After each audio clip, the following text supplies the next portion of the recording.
Friend, where are you? Found you hiding here in the near clear blue.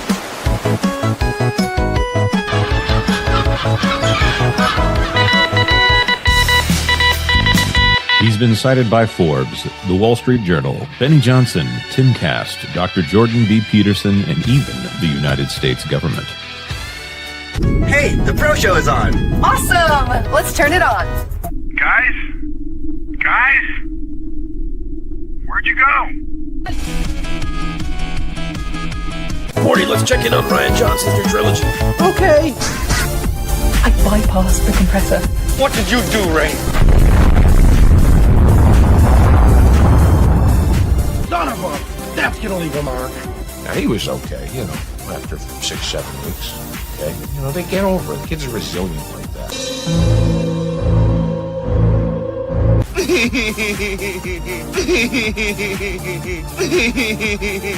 Yeah. I hate it. It's the standard, what would George do? I don't want you here. So sorry, George. I didn't think it would go like this. Fly, you fools. I've fallen, and I can't get up. Weird. Stay away from liquor, kids. I have always liked Cowabunga. Cowabunga! Now that's more like it, Mr. Wayne.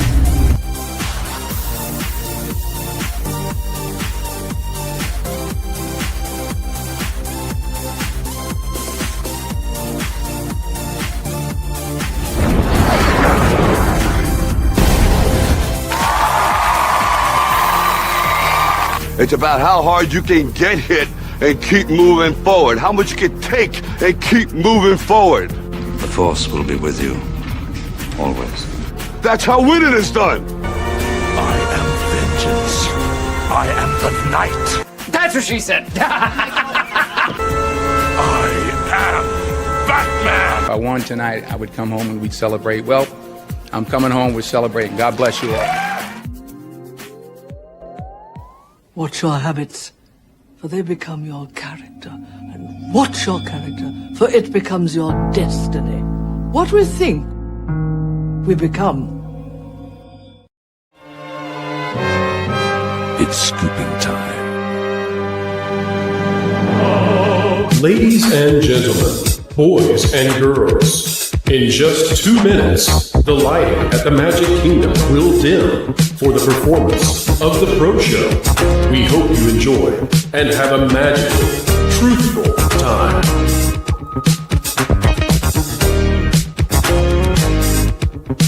For the safety of others, please, no flash photography.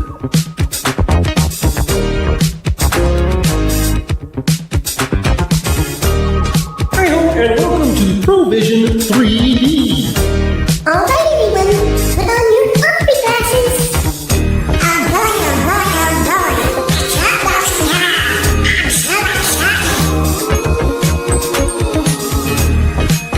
Keep learning, keep growing, and keep having fun. To all who come to this happy place, welcome. You know that you've been taught the golden rule: do unto others as you'd have them do unto you. Yes, Paul. Autobots, roll out. I'm bringing the party to you. If somebody's going to try to blackmail me with advertising, blackmail me with money? Fortune and glory, kid. Fortune and glory. Chicken jockey. All right, it's time to go to school, son. Come on, get your hands up, man. Are you okay? They'll never take our freedom.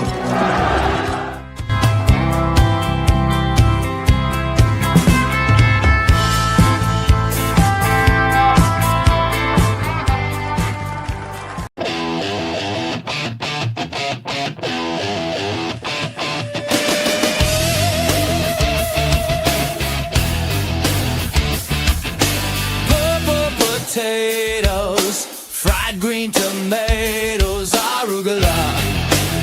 Hey, what's up? When injustice strikes, I strike back. Culture, casino, let's go. Culture,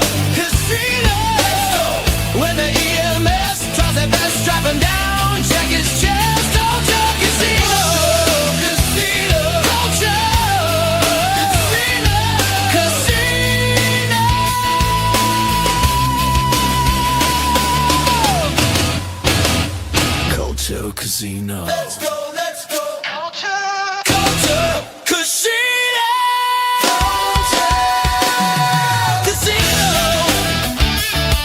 When injustice strikes, I strike back. Flamethrowing bears can't keep the man down. Bearded and burning, it's a Campione town. Kumquats and roses, snap peas and lotus, watch the jugular. Culture Casino. Let's go. Culture Casino. Let's go. When the EMS tries their best, strap him down, check his chest. Culture Casino. Casino. Culture Casino. Casino.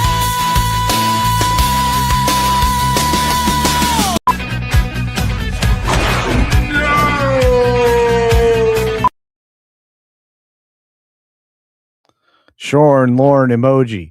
Shorn Lauren emoji. What are you Shorn doing? Lauren emoji. Shorn Lauren emoji. Shorn Lauren emoji. Shorn Lauren emoji. Shorn Lauren emoji. Everybody wants it. What is this? What are you campaigning now for the emoji? I've got protesters behind me. They're marching. They're making noise outside the studio. I am trying to run a legitimate poll contest right now, Culture, about everybody out there loves it. Justin Moore loves it. how would we do a Shorn Lauren? We don't know what he looks like without a beard yet. Are we going to Photoshop it? Well, I'm just saying. I mean, sure, he's gonna his eyebrows. Remember, you forget. Don't forget about the eyebrows. You're a big fan of this, Culture. What have you done lately to participate in the raising of money for charity? What have you know? Because people said they were going to shave you, wax you. What have you done, Culture? Well, where was your ghost pepper last night? I was in a bear suit. I've been in a hobo Gandalf suit. That's called fake wizard. Okay, quit ripping him off. I beat him to that. That's my gosh. Are you suggesting there's a scandal and that fake wizard ripped off your hobo Gandalf? There is a scandal. Not only that, I'm also at 100K subscribers going to put on a Princess Leia bikini. Well, that's one way to make sure you never hit 100K. Fight.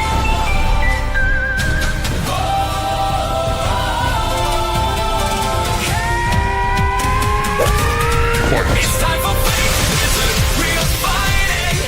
It's time for battle, so What is this madness? When You shall not enemies pass. are all enticing. Real fake wizard, bring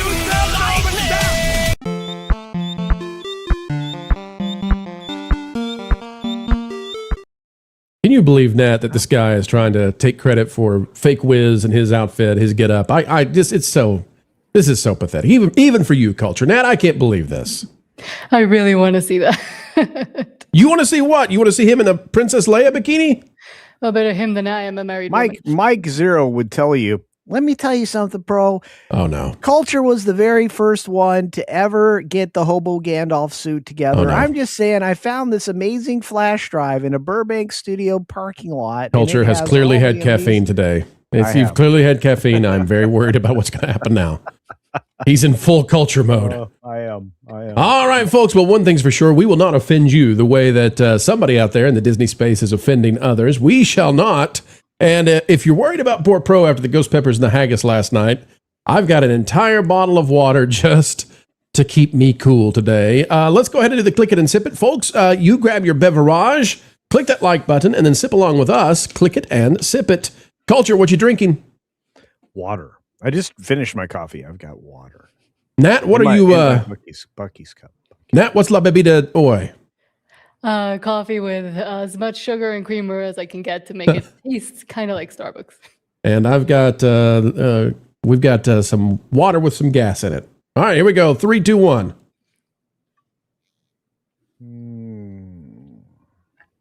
Going to be going into that a lot today.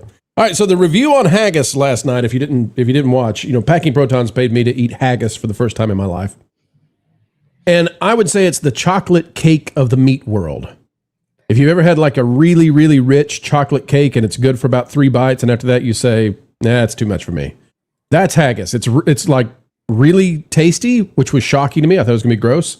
It's really tasty for about 3 or 4 bites, and then after that you say, this is really a lot. I'm done.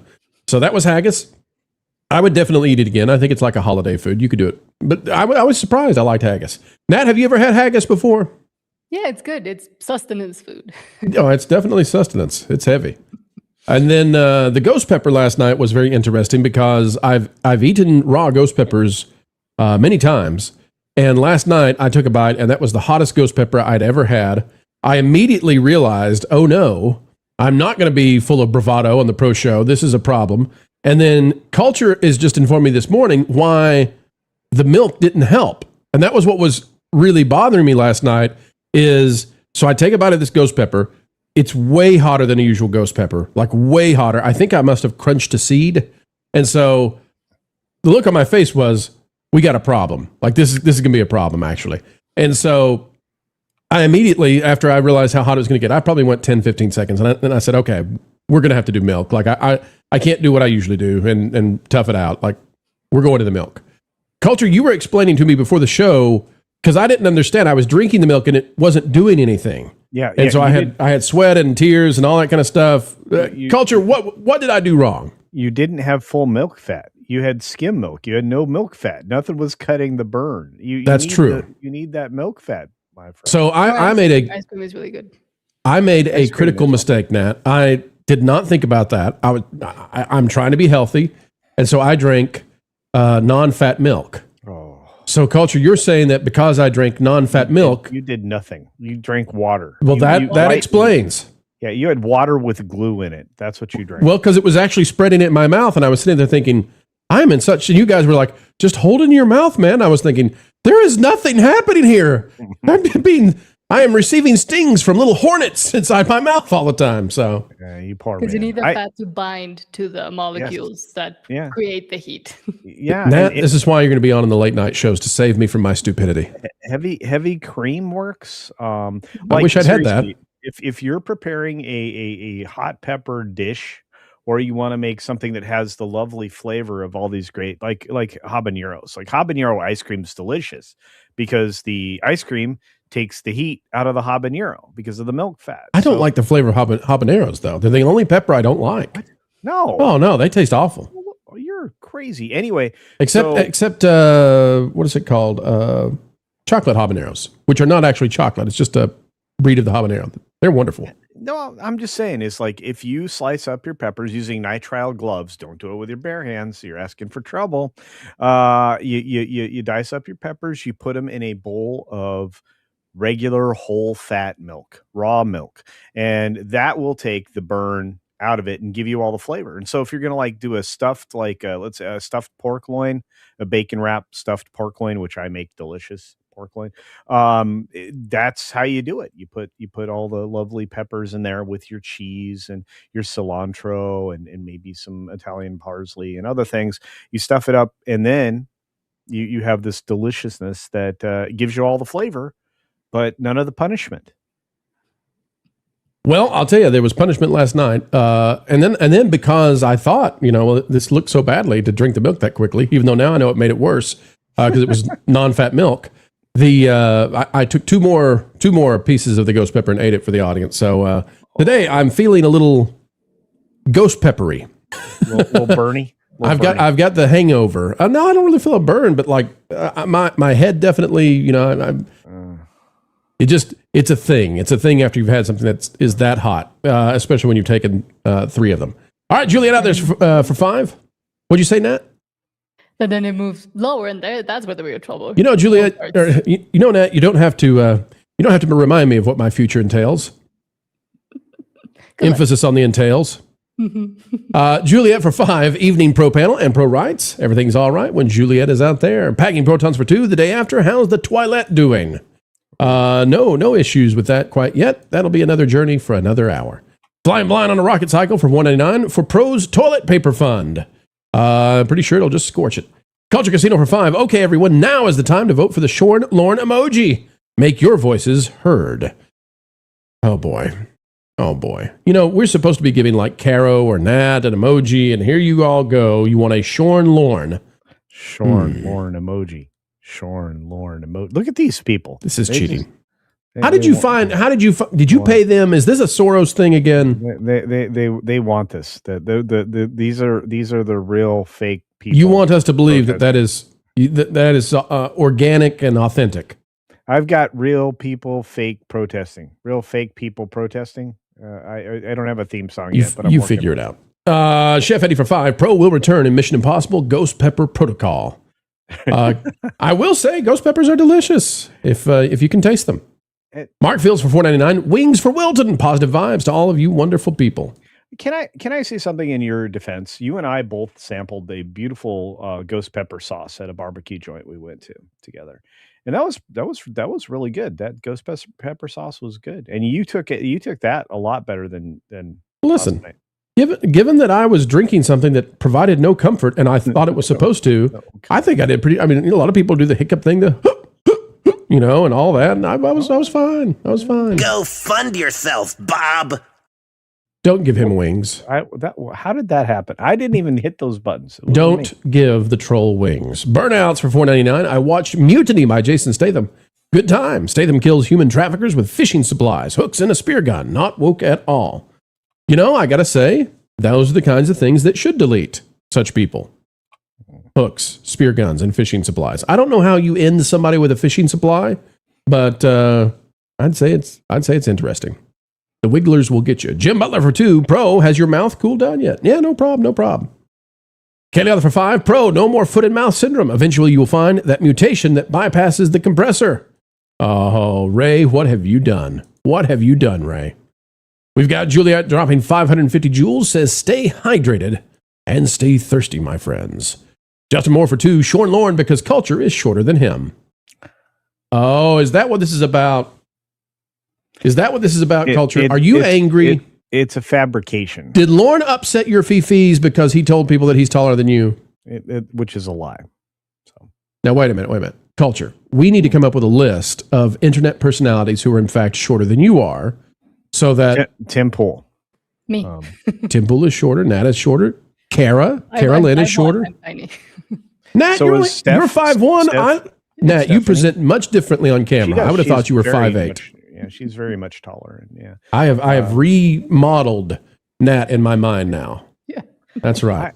I still think she's a 6'4" supermodel, so it's fine. Thank you. Could be. She's just throwing you off the track. That's right. Teddy for $4.99. Carol Brown is long overdue for an emoji. Go vote gigawatts.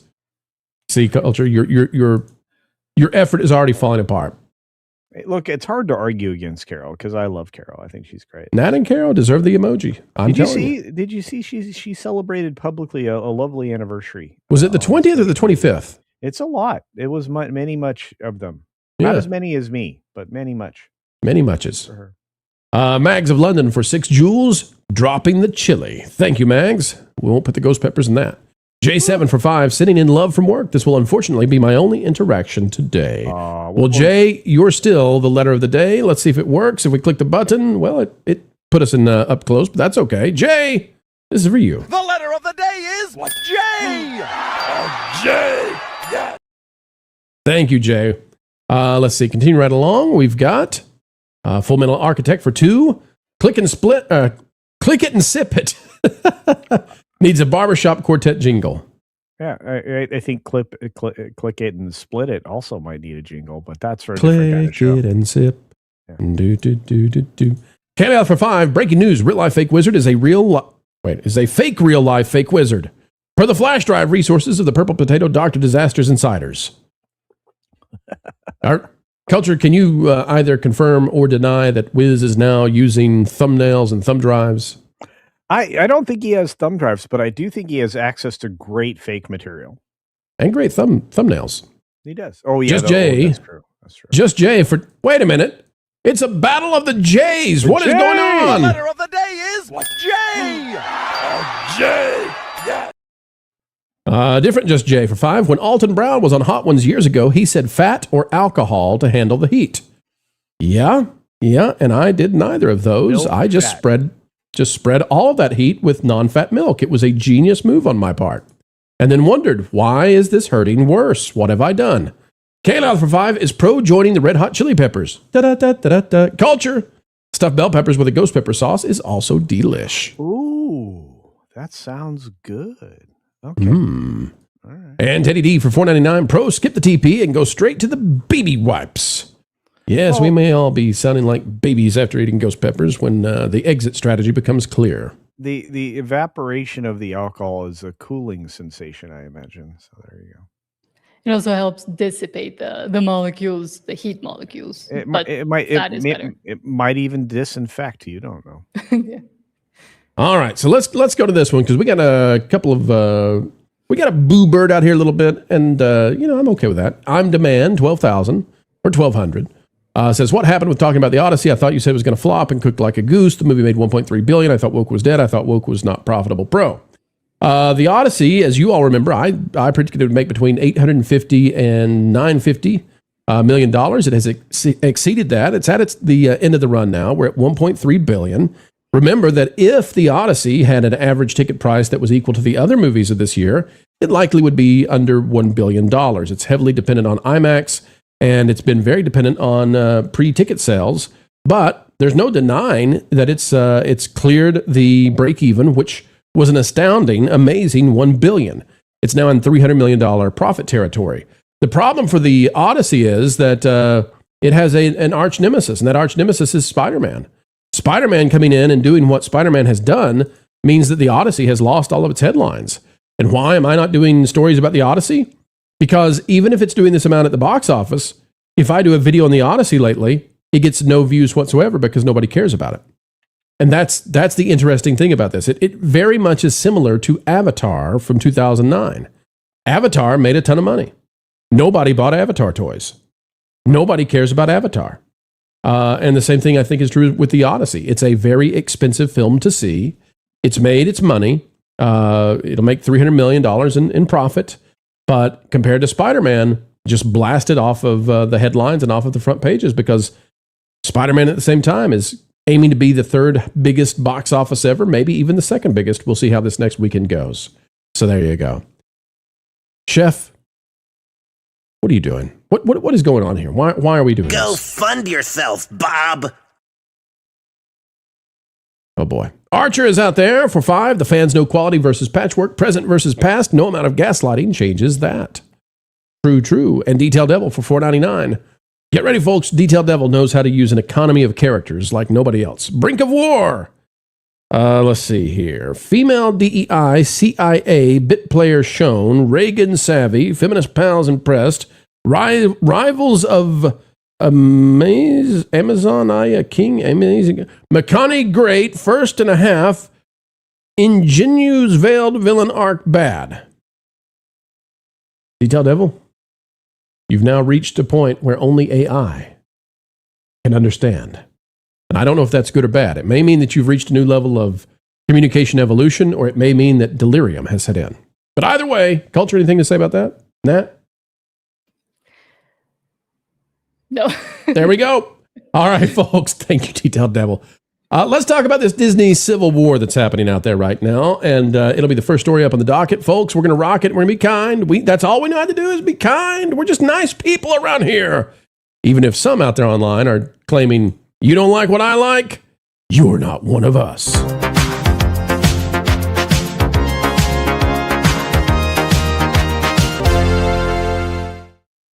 Ladies and gents, before we dive into this, I just got to say, Culture Casino, you were at D23 this year. Is that correct? Yes. You took in the sights, the sounds, and everything around you. Is that correct? Yes, and I talked to Imagineers and cast members alike. So, yes. You hugged Mickey Mouse and had to be removed by security after it became just a little bit too much. Is that correct? No, but that lady that hugs Peter Pan every day is kind of creepy. She's not going to give up on that either. Okay, so we've got a little bit of a civil war between people who may or may not like us, Culture, and I'll give you an indication as to whether they like us. Culture, do you see this grayed out ability to respond or do anything with this tweet? Oh, yeah. I'm going to say that Theme Park Tribune is not in the fan category, but it's okay. Tom Corliss also probably has some opinions. Let's dive in though, and we're going to be kind. We're going to be nice. Nat, you hold us to that, okay? Don't let us be mean-spirited. Is that okay? I'm the most mean-spirited of all of us, I think. This is going to go great, ladies and gentlemen. All right, Theme Park Tribune says, let's be clear. Tom Corliss, who is the founder of WDWNT, Tom Corliss isn't the gatekeeper of who is a Disney Parks fan. His arrogance here is unnecessary. Only the most important news of the day here. I think there's objectively a lot of fans to be excited about, or a lot of stuff for fans to be excited about from D23, but why exclude people who have no personal nostalgia for Dreamfinder or Disneyland People Mover? Okay, what is this about? What are they fighting about? Well, here's Tom Corliss. Here's what he had to say after D23. Culture, I'm going to come to you first because you were at D23, and let's discuss what Tom Corliss has to say. If you are a Disney Parks fan and you could not find joy or happiness in, it doesn't have to be all four, it could be one of them. The Yeti at Everest being fixed, the return of Dreamfinder and a new, in some way, Journey into Imagination attraction, a new Tomorrowland for Disneyland, or Space Mountain, the original De la Terre à la Lune, from the Earth to the Moon, coming back in Paris. If not one of those four things speaks to you, and you were disappointed because none of those four things speak to you, you're not in this. You're not one of us. I'm sorry. You're not, because if you are a Disneyland fan, that Tomorrowland news should be earth-shattering. If you are a Walt Disney World fan, either the Yeti, if you're a little younger, the Yeti, if not Dreamfinder and Figment, should be tremendous news for you. And obviously, if you're a Disneyland Paris fan, you got what Joe has wanted, and I'm very happy for you guys. I'm so excited for you. Okay. I think it is a little bit, it's a little bit on the strange side to say you're not one of us. That's always a strange thing to say, because nobody in their right mind wants to be one of us. Like we make fun of that because it's mockable, because you don't want to be a part of any group that's like one of us. Culture, you were at D23. You saw these things. Corliss says these are the four. Let's go back through them again real quick. Here's what he says. I'll pause it and we'll talk about it. Here we go. The return of Dreamfinder. It doesn't have to be all four. It could be one of them. The Yeti at Everest being... Okay, Yeti at Everest. So they're going to fix the Disco Yeti at Expedition Everest. Culture, my opinion on this is it's 20 years past when it should have been done. So I'm like, good. You should have done this 20 years ago. Am I excited about it? I mean, it's overdue. I'm happy that they're doing it now, but this is the main part of the attraction. And for 20 years, it's been broken. So yeah, it's about time. Yeah, especially since this promise was made by Joe Rohde at a D23 event back in 2013. Yeah. So it's been a minute. It's not like it hasn't been broken for a while. It's been broken for almost its entire existence.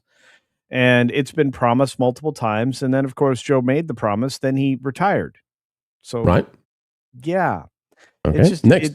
it's just, okay. So they promised it, but here's the problem. It's the context with which they made all these promises at the very end of at the parks presentation. They made them all in rapid succession with zero weight or evidence behind them. And I've seen this movie before. Disney is really good at showing us this same movie at these events every time. What's something we could get everybody super hyped about to talk about that might make them like our parks again? And so, I mean, I could find joy in if they actually did it. If I actually, they'll do it by 2029. I think 2029 is when I was expect the Yeti to be done. Maybe I'm wrong. I think they could, and I think we talked about that before. But I'll just say that there's a lot to this that makes me question this, because again, we've been promised they were going to fix Journey into Imagination with Figment. You go to the next one. Here we go. Being fixed. The return of Dreamfinder and a new, in some way, Journey into Imagination. All right, you just brought up Journey into Imagination, Culture. They're talking about that right here. This is number 2 that Tom Corliss says, if you don't like it, you're not a real Disney fan. Culture, I'm happy that they're bringing back, Dreamfinder. I'm happy that they're going to do a Figment, new, because it's an awful ride. But until I know what it is, it's hard for me to get excited. It's like, you got to tell me, okay, what is it you're doing? Like, what is it going to be? Is it going to be something interesting? Is it going to be something cheap? And that's the problem, right? Is it's so vague. I mean, I'm sure, we've all been very tired out because, hey, we're bringing Dreamfinder back has been stated multiple times. Well, that's a walk around character. They don't bring the actual Dream. They're going to do they're saying they're going to do a new ride. I want the details of the new ride before I get excited. That's all. They cut the ride down by a third. The ride that's currently there in its third iteration which is currently a disaster with a farting figment that I think is grody, which gives you the what was the name of it gives you the Stitch hot dog burp smell. I think people are tired of that. And again, I'm being straightforward. Like, I'm not a gatekeeper. I'm just gonna say I can understand that people are still skeptical because they've been told so many things so many times and they've been under-delivered. Nat, I mean, what do you think? I'm curious. Well, with the Yeti, I do kind of think it's now become its own thing. And I did kind of want it to stay that way, at least until I can go and see it not working first, which probably will be. But with the gatekeeping and the you're not a real fan, well, a lot of fans of the parks themselves have been burned for the longest time, every time they promise something, or as you were talking about Epcot and the lights and the getting rid of the fountain to replace it with things that don't work. So being skeptical of what these new improvements and changes that they've been promising anyways are, I think is completely valid. And it actually maybe shows even more of a care for the parks and for the well-being of Disney itself, if you want it to be better than it has been up to now.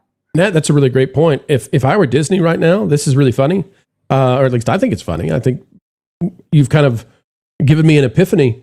If it's going to be 3 years before the Yeti is fixed, go put a giant disco suit on it just to really make this meme happen. Put a little disco ball in there for the next 3 years, that lets everybody know we get it. It's a meme and we're going to fix it and we're on the way. And that would be a great way to end this, is turn it literally into a disco Yeti for almost no cost for the next 3 years until they replace it. All right, here's the other two. Attraction, a new Tomorrowland for Disneyland, and hold here, culture. I need to know what the new Tomorrowland is before I can be excited about the new Tomorrowland. It's just a poster. There's nothing. That's what some of these people don't understand is there's a skepticism. Like, tell us what it is. I can't get excited about a poster that is just like, well, we're going to do something. What are you going to do?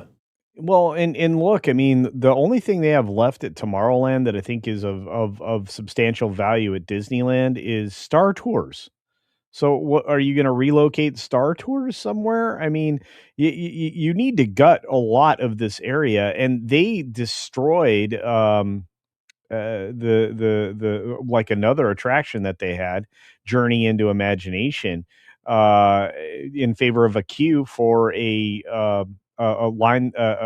attraction that's gone, the Rocket Rods, which used to be the People Mover. They can't bring back the People Mover, not easily anyway. They need massive structural repair, and they have a lot of aging things all concentrated in one area. They're going to bring back some kind of rocket to Mars? Are we going to get, are we going to get restoration of the flight? All these questions you're asking, that's why we're not excited. Yeah. Because we don't know what this is yet. I mean, it could be a balloon or it could be $1 billion redo with all kinds of... Who knows? Who knows? Last thing. Space Mountain, the original De la Terre à la Lune, from the Earth to the Moon, coming back in Paris. Okay, well, that is good. But most people, I dare say, are never going to ride that and never did ride it because most of the people at D23 in California, most of the people covering this, are not going to Disneyland Paris. I hate that. Disneyland Paris is wonderful. And one of our favorites out there, Eddie Sato, the legendary Imagineer who just passed away, had a lot to do with especially Disneyland Main Paris. Street. Yeah, especially Main Street. So, Nat, here's my thought on it. If people are just negative all the time, then I agree. They probably don't like the product, right? And we're not negative all the time. We don't do that. We try to call balls and strikes. Sometimes Disney gets it right. A lot of times lately they don't. But for example, X-Men 97 last year, I was shocked. It was good. Really good. We gave it a high score. This year, it's not good. We don't like it. Balls and strikes. This is very super simple how we do this. Nat, I don't like the idea of somebody coming out and saying, if you don't like what I like, you're not one of us. I don't even want to be part of one of us, whatever that is, Nat. Exactly. And I think it's they're always having to be positive no matter what, but because it's also part of his business. So he has to kind of be, and not seeing the mistakes that Disney has done up to this point, especially with the parks, and not acknowledging that actually makes it so there's no actual real improvements, and not acknowledging that people are skeptical because of the precedent that Disney themselves have set is also not acknowledging that a lot of the die-hard fans that really, really like the parks or maybe would really be really excited about this aren't so because of the mistakes that have been made up to now. So not acknowledging that and just saying everything is peaches and cream is a disservice, I would even say, to not just an audience, but also to the consumers that are supposed to be telling the market what is and isn't working. Everything is awesome. Yeah. Culture, I'll give the one final example of Epcot. They showed all this pretty stuff, all these beautiful things, and Epcot is not what they promised. They're digging up the lights now because they don't work. And at the same time, I can say that the little lights that they put on Spaceship Earth turned out to be a pretty good addition. And Cosmic Rewind is a great attraction, even if I don't think it fits Epcot very well. It's still a great attraction for the park. So Culture, I think we can have nuanced positions without telling people either agree or you're kicked out of whatever club we invent. Yeah, no, I think, look, I can go around and praise various elements of Epcot, even those that have been recently changed, including Cosmic Rewind. And I will agree with you and say that seems a bit out of place. But again, Iger is the IP park guy. He's not the theme park guy. But at the same time, Spaceship Earth's external redressing is gorgeous. I mean, it can do a lot of amazing things, and it looks spectacular in the evenings. They can even put a nice flag up there without the benefits of the projection systems that used to be required. So I really enjoy that element. But at the same time, I mean, they're talking about redoing Epcot some more, not just Journey into Imagination, but the Spaceship Earth itself. We didn't get any of the things that we were promised before, which was a descent in that attraction. It's the overall situation, balls and strikes. We've been promised a lot. We've never been given it. And I think that's where people are at. They've heard for a long time, you're going to get these things, and then they don't get them. And I think Epic Universe did do that. And that's another part of this is that, Culture, I'm going to disagree with you, actually. The last time Disney actually fulfilled or exceeded the expectations was Pandora in Animal Kingdom. But that's been a long time, and that team left and joined Epic. So that's why, since then, people have said... Can I ask you a question? No. Okay. I changed my mind. Go ahead.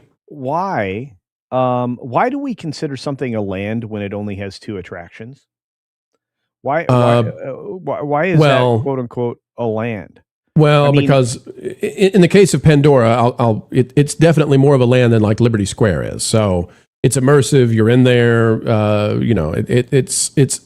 It has a certain size to it. So I'm not going to say that Pandora. I will tell you, I think that it should have a third attraction in there. But it was slated to have one, and up and back. I know. And behind that was extraordinary. Yeah. Behind Rainforest Cafe. I know.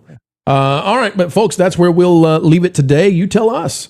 Do you have to agree with Tom Corliss to be a Disney Parks fan? Does he get to set the standard here? Nat says nay. Culture says nay. I say, you know what, Tom? Because I'm supposed to be kind and good, and I will be. I think Tom just chose the wrong phrase. I think he just slipped up and said something a little bizarre. But folks, you in the comments, let us know what you have to say.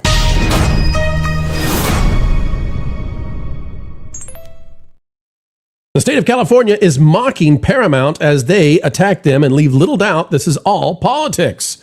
Let's go there now. Out of the New York Post, Paramount CEO David Ellison eyes Austin as potential new base after threatening to ditch California during antitrust battle. Now, you all have heard us say repeatedly that it looks like Nashville, Tennessee is in the lead for this. I still believe that to be true. So why would the New York Post be reporting that Paramount is getting ready to go to Austin, Texas? Well, because this is now them trying to jockey for the best deal possible from either Texas or Tennessee. They want a battle between the two states to see who will give them the better deals, to come join them. James Franey, writing this, says, as an antitrust battle threatens his Hollywood empire, Paramount boss David Ellison has signed a new base in Austin, Texas, the Post has learned. The 43-year-old media mogul facing heat from California Attorney General Rob Bonta over his plans to merge Paramount with Warner Brothers Discovery and, by the way, get CNN in a $110 billion mega deal is actively evaluating a prospective movie and TV studio in the Texas Capitol, according to 3 people familiar with the matter. Now, again, I will tell you, I think Tennessee's in the lead in this, but it could go to Texas. They want there to be a little bit of a quasi-bidding war right now between the 2 states. They want Texas to offer up their stuff. They want Tennessee to offer up their stuff. And they would not be doing this, by the way, unless they do plan to leave California. They plan to leave California. And their $110 billion deal will leave California. The estimations right now are something like $20 billion that will just instantly leave the California economy. So how are they handling this in California? This huge, massive damage that will happen, the dominoes that will fall. Well, in the typical way you'd expect out of California. You see, the Hollywood Reporter is reporting that Rob Bonta, the Attorney General in California, is mocking Paramount as they plan to leave. This is almost unbelievable. The AG of California is mocking the company that may set forth the destruction of the entire Hollywood industry by leaving. It says in an expansive interview with the Hollywood Reporter, Bonta laid out his strategy and took aim at the Paramount chief and emerging legal rival. Quote, he cannot flee accountability. He can flee your state and take so many jobs. Self-immolation. And the average folks out there, they are the ones who will pay. It says the road to a Paramount Warner Brothers Discovery deal has been littered with many hurdles for David Ellison.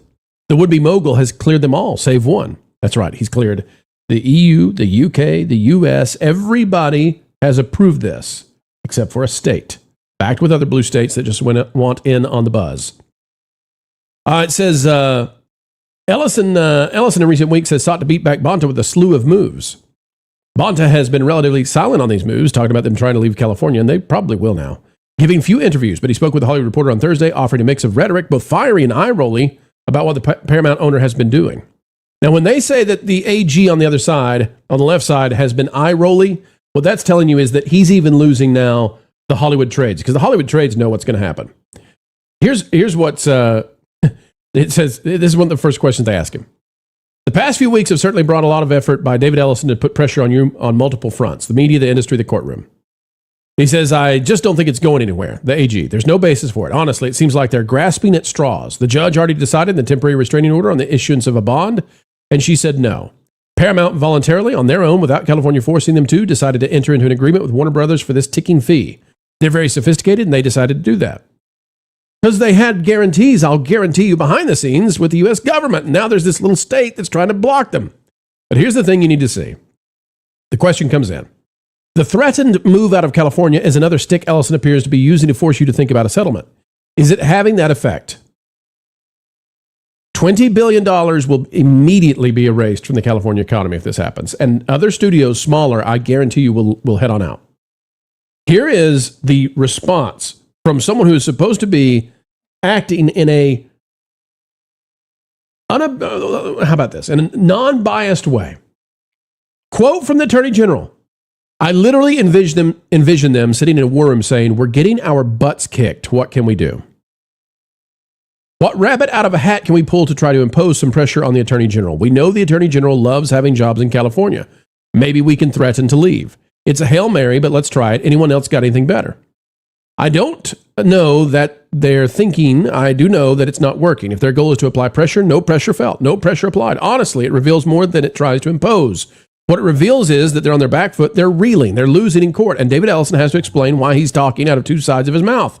Out of one side, he'll say, I believe in Hollywood. I believe in the future of Hollywood. My future is here. And then from the other side of the mouth, he's saying, I'm pulling out of California. I don't know how he harmonizes those two things. We'll have an interview in just a minute that we'll play with the Attorney General, but Nat, I want to go to you.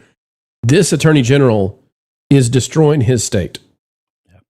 And he's celebrating the destruction of the state. This is a tremendous disservice to the average folks who live in California, whose jobs will go away, and it will drive moderate individuals to leave California forever.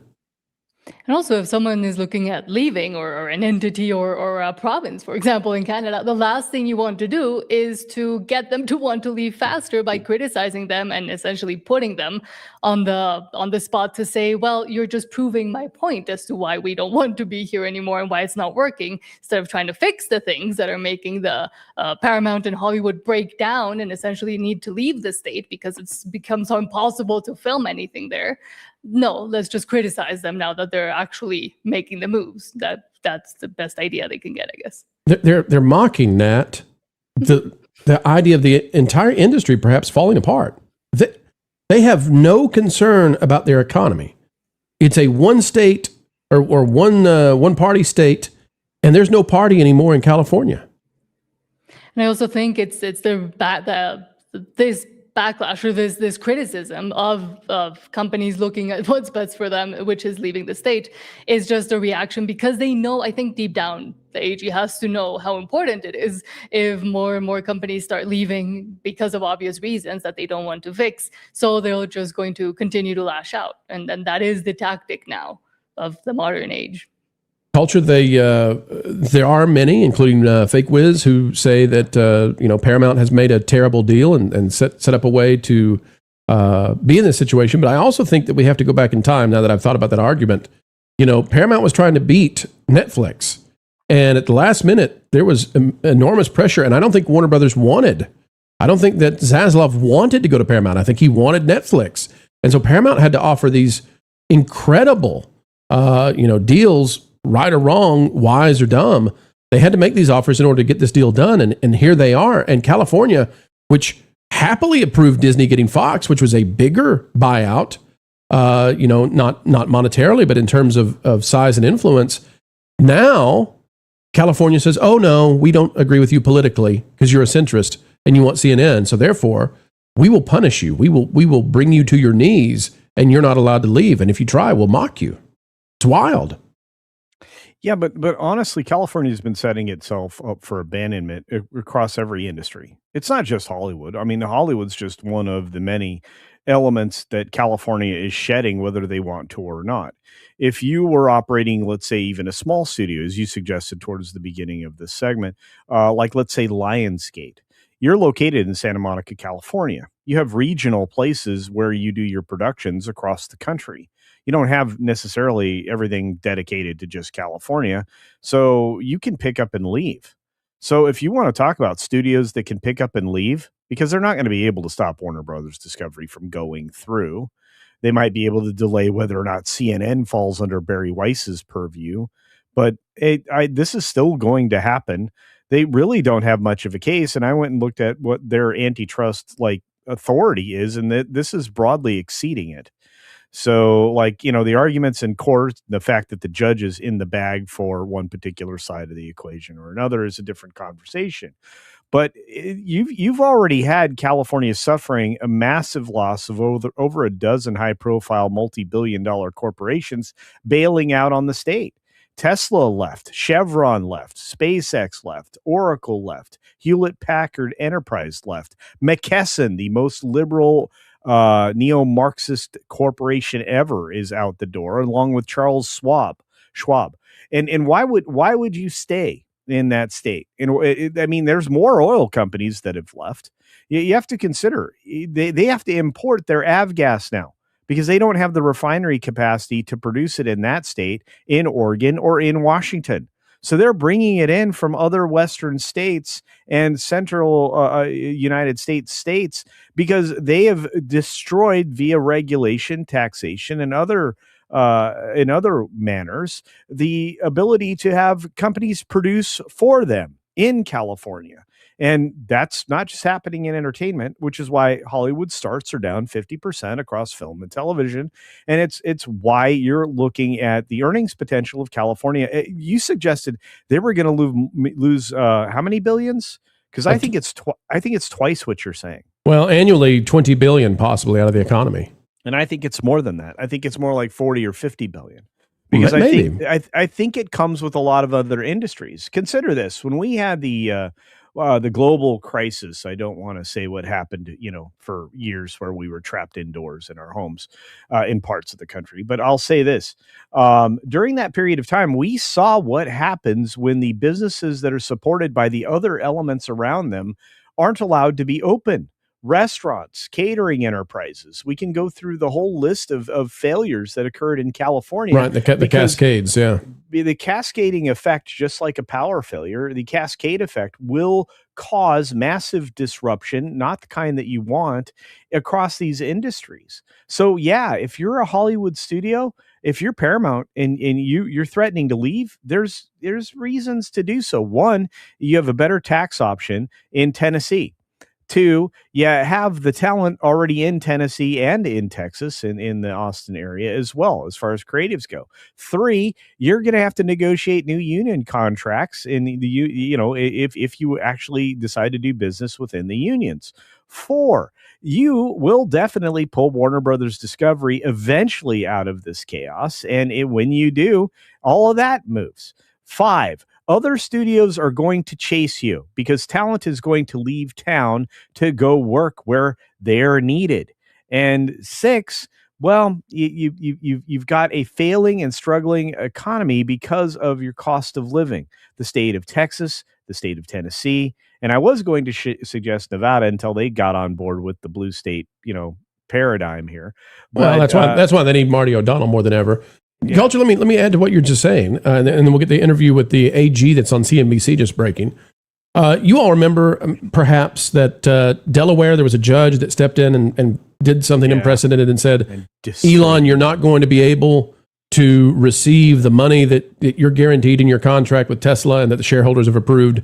And every company out there essentially was incorporating in Delaware because of some different tax reasons. Well, Delaware, after doing that, company after company after company left Delaware.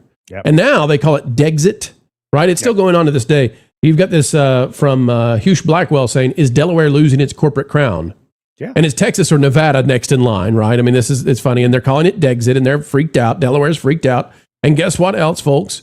Guess what else? If we go to Reuters, this is back from earlier the year, Tesla persuades Delaware's top court to slash legal fees and director pay lawsuit. Why? Because after it went to appeals, Tesla won, just like you knew they would, but the cost was that all of these companies left Delaware. Same thing is going to happen to California, but Rob Bonta apparently does not care. We're going to go now to the interview with him on CNBC and see what he had to say with an interview that from a location that's very pro-business, an AG that may not be. These cases, California Attorney General Rob Bonta. Good to have you on CNBC, Attorney General. I've been covering the Paramount deal since it was a glimmer or I should say the Warner Brothers deal since it was a glimmer in David Ellison's eye. Love to start there if I can with you. I think it's 68 global regulators including our own DOJ, have said they do not see the deal as anti-competitive. You and obviously 11 other attorneys general see that differently. Why are you right and all those other global regulators wrong? Yeah, well, the foreign regulators that Paramount likes to talk about are looking at this case from the perspective of their countries, their region. They're looking at different laws in a different market, in a different geographic region. None of them have looked at the impact on the American economy, which is what we're looking at. Of course, the US DOJ presumably looked at this case, but we all have seen the stories about the career antitrust division attorneys who wanted to actually recommend that a case be brought here, but were overridden by the Trump White House. And we've seen how the Trump White House has gotten involved improperly, in my humble opinion, with respect to Ticketmaster Live Nation, with a very weak settlement there. We continue to win on to trial and got a jury verdict in the Nexstar Technic case. They wanted that merger to go through. We've already blocked that merger. All right, so the audio quality here is very poor. We'll pause it there. That's good enough. It's essentially political.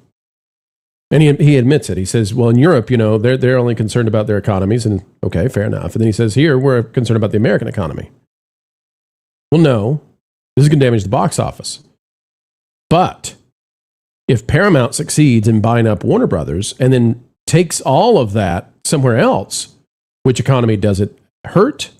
It hurts California. So now what I believe they're actually trying to do is they're trying to prevent Paramount from getting Warner Brothers, because even if Paramount Skydance leaves California, if they stop them from buying Warner Brothers, they can keep Warner Brothers in the Golden State. That's what this is about, and preventing them from getting hold of CNN. Your thoughts, Nat?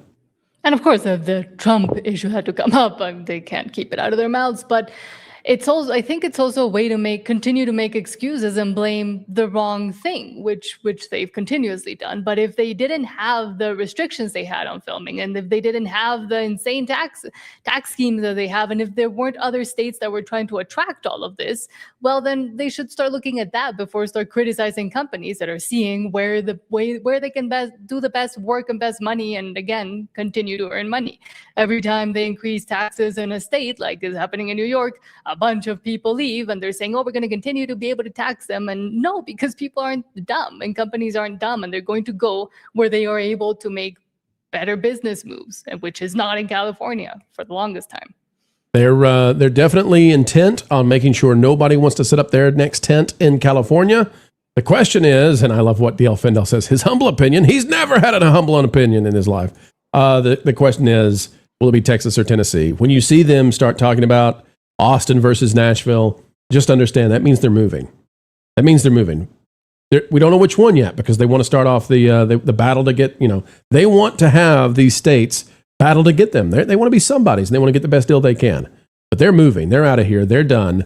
And there is no high IQ, I believe, under the sun of the Golden State in the AG's office. It's a sad, sad state for the folks, because the folks, once again, will be the ones who suffer.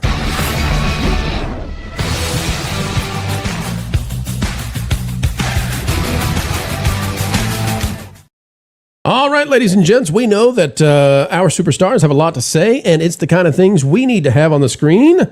So away we go, racing worldwide, 10 joules, and hiding like Homer Simpson, disappearing into the bushes. Oh, Marge, where'd I go? Freedom Seeker, member for 6 months. Tom trusts Disney, we don't. So much is never done. I would suggest it also depends on a media list from time to time. Kaylee for 2, thank you, Tom. We find joy plus happiness in the real world. Michael Cooley for 5, if you don't drink the funny tasting Kool-Aid, you're not one of us. One of us. It's an unfortunate phrase. Surely he doesn't actually, think that way. No Slacker for $4.99. Disneyland has so many tracks to nowhere. Very sad. The art of misdirection. Didn't notice what's missing. Culture, I think they can put the People Mover thing back together. It's just going to cost a lot of money, a lot of effort, a lot of construction, and they need to. They need to. You don't need dilapidated structures in Disneyland of all places. But it's not feasible financially, and the infrastructure costs. How much are we talking? $100 million, easily, just for People Mover track alone. How much they spend on Star Wars? On Galaxy's Edge. Oh, $1 billion. 1.3 billion, right?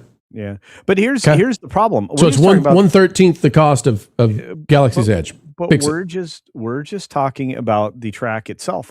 They have other issues that surround the track, like ADA compliance, which that attraction absolutely doesn't qualify for.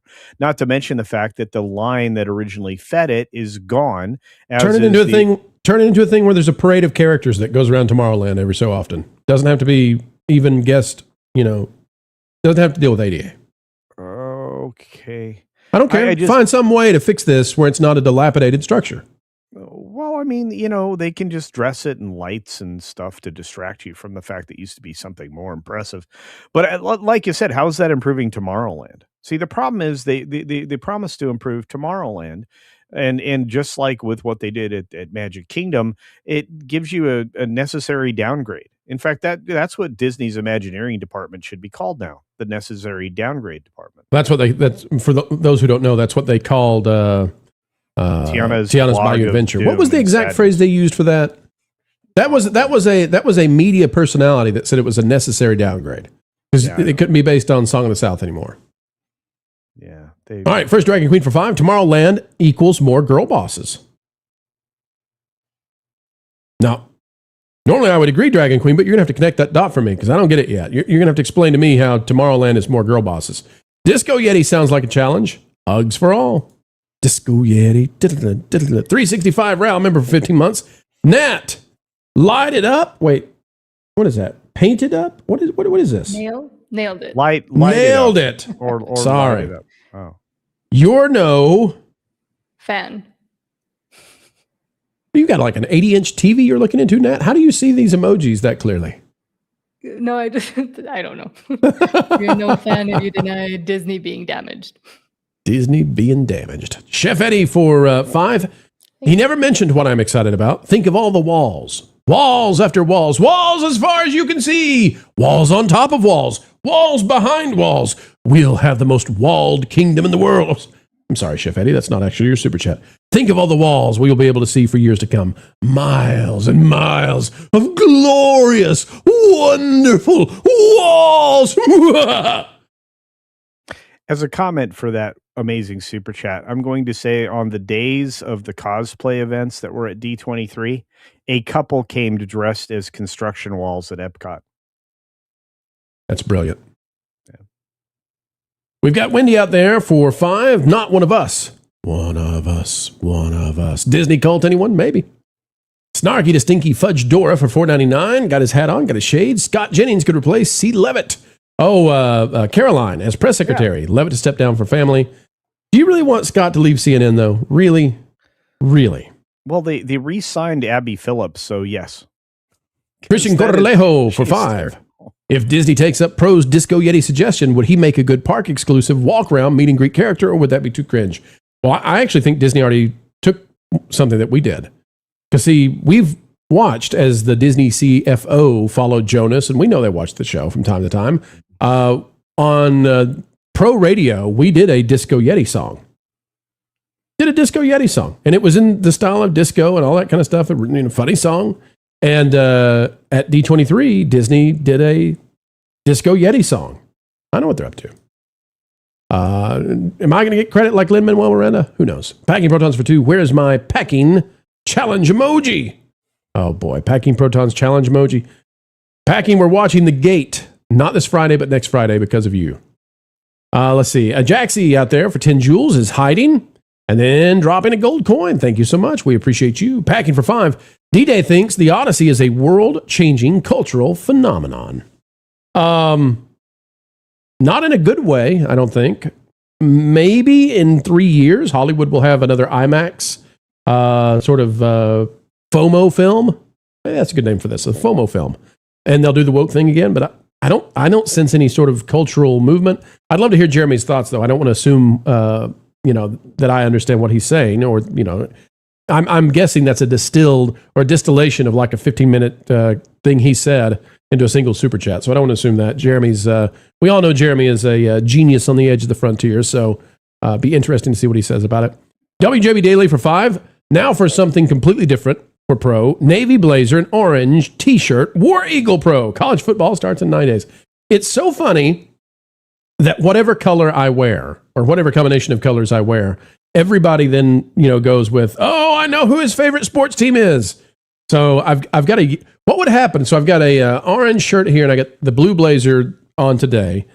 What would happen if I switched to a yellow hat? I've got a yellow hat sitting over there that I could switch to. That would be, I don't know what team is yellow, orange, and blue, but whoever they are, they believe in being bright. Archer Merchant for $20. Thank you, Archer Merchant. To me, the Nolan arguments are in hand with Disney attacking fans. If something is lesser quality or deviates, it still might make money, but reputation takes a hit. Less fans, interest, money. Not sustainable, just like woke. Nat, what are your thoughts culturally on the Odyssey and its impact over time? I don't sense that it's going to have a lasting effect outside of Hollywood, but maybe I'm wrong. No, and I think it might be one of the last ones that got away with being as ideological as it was, because I think even though people went to see it because of the director and because of the name behind it, I don't think it made as big of a blip as I think a lot of people that got really into it, and be it for or against, think it did. Because I didn't. I bypassed it completely. Well, let's just speak to the fact that while it earned $1.3 billion as it winds down in theaters, most of the profitable side of that went into Nolan's pocket. And then as far as that goes. I would say that Universal wasn't as big a winner as they could have been. Disney, if they do things right, can always be an upside. Disney shouldn't attack their fans, but they could have an upside with all of these gaudy announcements that they made right at the end, which had no substance behind them. I think that if they continually release more elements and more substance, they'll be better off, which is why they kept it so vague for Villains Land until this D23. And I'm going to introduce an idea that a lot of people may balk at. It's still incredibly vague. We still don't know what we're getting for Villains Land, and it's still blurry concept drawings of Doom that could have been put together by AI right before they went on stage. Not good. They'll never tell, Culture. They'll never tell us what they're really going to do because they don't want us to know what they're going to do in 2035. Do you expect me to talk? No, Mr. Bond, I expect you to die. We've got Christian from Hollywood and Toto with us. Welcome aboard, sir. Good to be here. Hey, Christian, your thoughts on that idea or the question of the Odyssey and its lasting impact, Hollywood, culturally, etc. How do you think this plays out over time? Is this a flash in the pan, or is this something people will be discussing years to come? Yeah, I don't see much of a cultural imprint. Listen, what he's done is incredible from a box office point of view, taking something we read in school and making it into a blockbuster. All credit. But as far as the story, the emotions, the nuance, it changes the way we think about X, Y, and Z. I don't see it. Maybe I need to watch it again, but I don't get that reaction from it. I think it's a spectacle. It's a good spectacle, but I don't. Maybe it's too glib to compare it to the Avatar films, which make all the money and no one cares about them. But I think it's apropos. I think it's your yeah. It's not too far afield. I mean, I think the Avatar films are just aggressive in that nature. Like, we just don't care. I can't remember the characters. I don't remember the stories. I remember nothing. So I don't think we've gotten that low with the Odyssey. But I just think of it as an experience, and good on Nolan. And I like that we have a filmmaker who just puts out something and we trust him so much that we all rush to see it. Yeah. I think I'm a movie geek. It's cool. I can't think of another director like that right now. No. Maybe Tarantino, especially as we build up to the alleged 10th movie. Yeah. I think that's going to get pretty big, but I don't know if it gets Nolan big. I don't know. Let me ask you about this, Christian, this will be the last super chat before we hit the next story. Yeah. But this goes back to something we were just covering before you joined, and I'd love to get your perspective. Archie Merchant for 5 says, Bonta, that's the AG of California, is proving Paramount's argument for them. Federal regulators cleared it. International, Europe, and Mexico cleared it. But he wants to overrule. Christian, the latest thing is that Bonta is mocking Paramount and, really just, laughing at them, and says they're grasping at straws and all this kind of stuff about their threats to leave. Meanwhile, we've got credible reports from THR that Austin is being considered, that they're actually, there are people out there looking for the land and the property and talking with Texas officials. We've heard that Nashville is in the lead right now, and it seems to me that Paramount may be trying to get Texas and Tennessee to go to bat a little bit, to see what they would offer incentive-wise. I think this is crazy what's going on in California, because if Paramount takes Warner Brothers and they all get out of there, I don't see why smaller studios wouldn't perhaps consider doing the same. It feels like a potential death blow to Hollywood. It's big. But what I'm seeing is, this is an unrelated topic, but yet somehow adjacent. We're having a mental health crisis in this country. And a lot of our political leaders, sometimes on both sides, act irrationally. I mean, this guy, yes, in general is making it like it's a TikTok duel. It's pathological, Christian. Yeah, that's one of the most. I mean, my head just went, a little epiphany because of what you said. I had not thought of that. We are in kind of like a pathological level of thinking politically in this country, where worldview has metastasized, so that people, if you said, well, my architect, the conservative one, says we're going to build a roof that goes this way, but I don't believe that because I can't believe conservatives. Therefore, we're going to invert the roof. That's where we are right now. We really are on so many levels, but it's almost comical. It's not really, because there are lives and businesses at stake. I mean, more on the latter, not the lives, but to make decisions like this, to make livelihoods like this. You know, it's like the someone running for governor says that let's cancel Thanksgiving. I mean, even if you thought that in your heart of hearts. Well, did you hear, Christian? Did you hear how she cleaned that up? Well, I actually like Thanksgiving. Okay, it's just I hate all holidays. I'm just that kind of person. It's like, wow, that's a great sell. I hate holidays. Tell us how much you dislike babies too. Yeah. Let me go kick a dog. I just we're living in a really weird space. I don't know whether to blame social media, to blame the media itself. I don't know, but I just was watching on X, grown women lining up to support the woman who killed her children with their babies and their kids in their hands and arms. I tweeted on this on X like a minute ago. I hope those kids sleep with one eye open. Listen, I understand postpartum depression. I understand mental health. I understand the significant issues involved here, but rallying around a person who killed her children is not the hill to die on. No pun intended. I'll say the fans are not far separated from the person and what they did. Apparently, I mean, I don't see how you can feel sadness for the whole situation. Yeah. You can say, well, no sane person would do this, but surely you can't rally around and say, well, I'm in the same situation. Like you can sympathize, you can empathize. Hopefully, I mean, my gosh, take time out of their day to go physically protest or support. I mean, that's another level. Listen, we can all like a tweet or share something on social or engage on Instagram. These people left their house and went to this event in public where they know they'd be seen. That's chances Jimmy Kimmel's family shows up there, Christian. I mean, it's kind of funny, but honestly, I would not surprise me. Folks, we got an exclusive we're going to go to right now, and I don't think any of the panelists know about this yet. It's just breaking online that perhaps some studios in Hollywood have set their legal eagles out there, their legal teams, to go harass, badger, and stop leak scoops and rumors from hitting the web. And there's a plan in place. We'll talk about it. It's breaking through Cosmic Book News, and Puck, P-U-C-K, Mr. Bellany continues on to slay the demons in Hollyweird.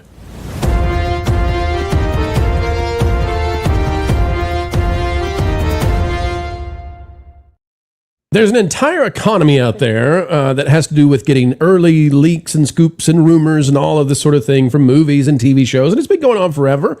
Now it's online, and it appears there's a plan to shut all of that down. And it may be crossing the line ethically, perhaps legally. Let's talk about it. Cosmic Book News reporting this.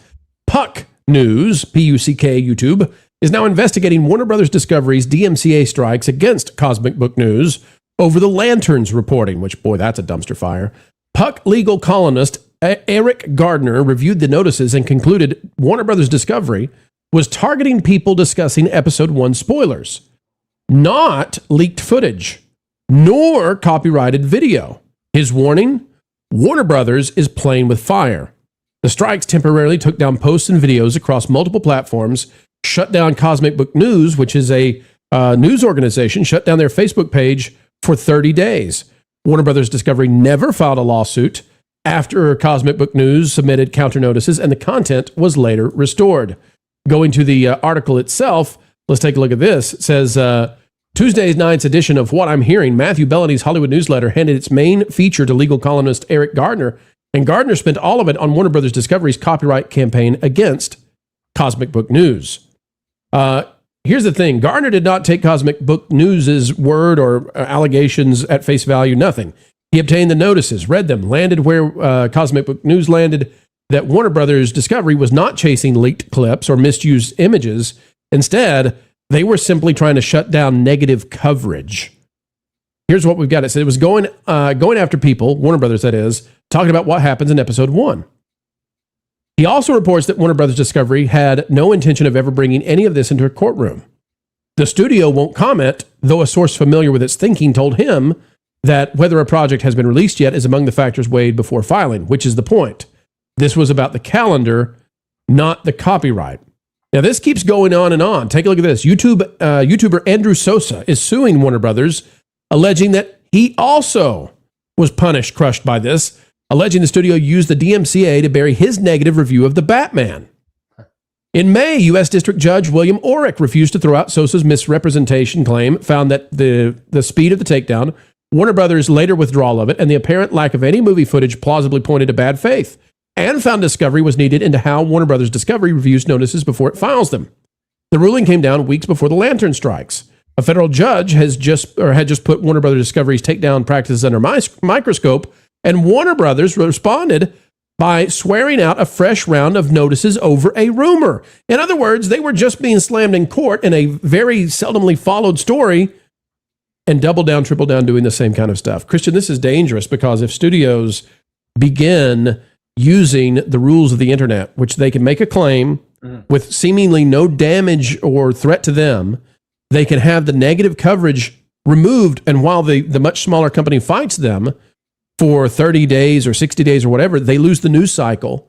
And then there's also the massive monetary damage to the studio. And so this affects me, this affects you. You know, if you cover something with a negative report, or if you report on something that you're hearing, like, hey, they're going to do a rug pull with Lanterns, Warner Brothers can come after you with frivolity, and there's nothing you can do except just wait out the news cycle and take the damage. This is a huge thing to me. What do you think about the idea that companies might be trying this? I mean, I think it's bullying. I think, you know, Disney has done a variation of this over the years, kind of throwing their weight around. But, you know, a lot of these independent content creators, I'm one, you're one, we don't have the resources to battle back effectively or, you know, aggressively. It saps our resources. And, you know, it really sounds bad. Listen, if I get a lot of access to stuff early, and there are either explicit embargoes or sort of understood embargoes, if I get access to the new, you know, Cape Fear TV show from Apple TV Plus, I can't do X, Y, or Z in my review. That's not cool. It's not professional. And I always abide by those rules. And that's a deal that you make, though, with the studio as part of the business of it. They're giving you early access on purpose. What we're talking about with Cosmic Book News, and I know this is where you're going with it, they're just reporting on a rumor that's out there. There's no agreement with the studio whatsoever. Yeah, and they may not have even the access that I get, which is limited. It's really troubling. I mean, I think these big studios want to manipulate what's going on. Just give you a quick example. For years and years, I got access to a lot of big time actors, interviews, live interviews, phone interviews. I don't get that much anymore. What I get access to are these Zoom-like interviews where you submit your questions and they call on you. Now, do you think if I'm going to ask a tough but fair question to any of the actors that they'll call on me? I don't even care. It's a screening process to make sure it's just fluff and nothing I say is controversial or critical. That's just part of what's going on. It seems like I think it's all part of the bigger picture. That's also, Christian, how these earnings calls go now. Well, with corporations where they say they haven't screened it. But if you ask a hard question, the chances of you asking a question again in a future earnings report, So, and this is a problem, though, because what this does now, it's less for someone entertainment, maybe. But in terms of like these earnings reports, shareholders need hard questions to be asked.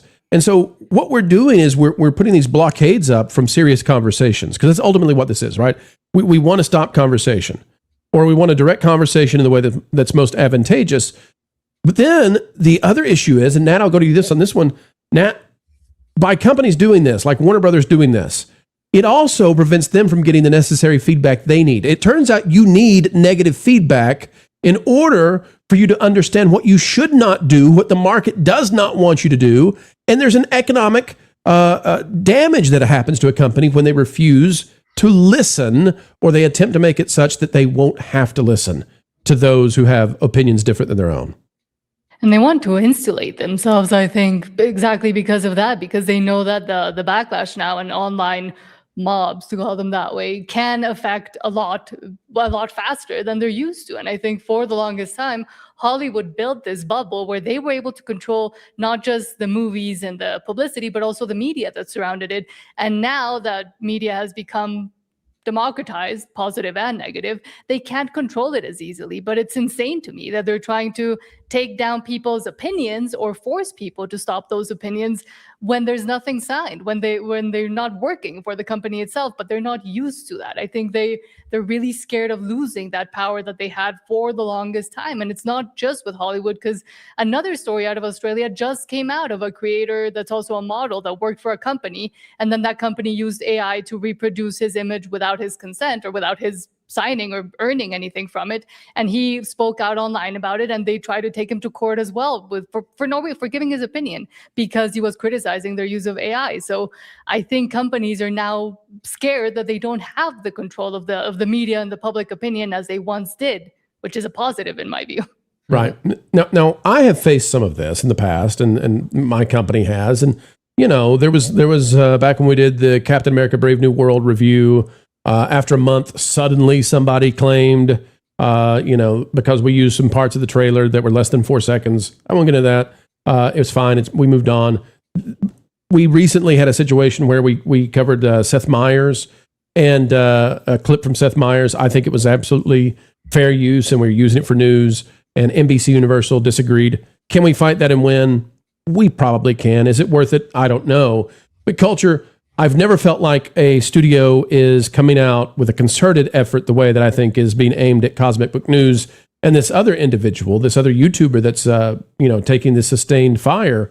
Culture, walk us through the mechanics of how these YouTube situations go down. Like, how are these studios using the protocols of YouTube and these other social media platforms to shut it down and knock this stuff out of the news cycle? Well, I think one of the problems is there's no gatekeeping on whether or not you can make a claim.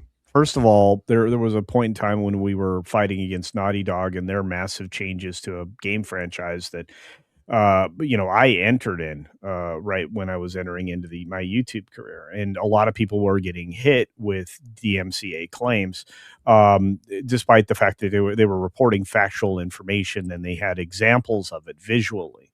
Now, you can argue whether or not that's newsworthy. It was available widely on the internet, so why is it not able to be reported on? Well, false DMCA claims were made by a third party who didn't actually have rights to the material, but they were supposedly representing the Sony at the time.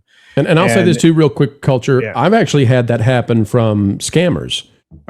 Years ago, I had some group out of a third world country claim, something that I was like, you are not. I forget who the major band was, but they're making a claim that they represented them, and we beat that. But it's ridiculous sometimes, some of these DMCA claims.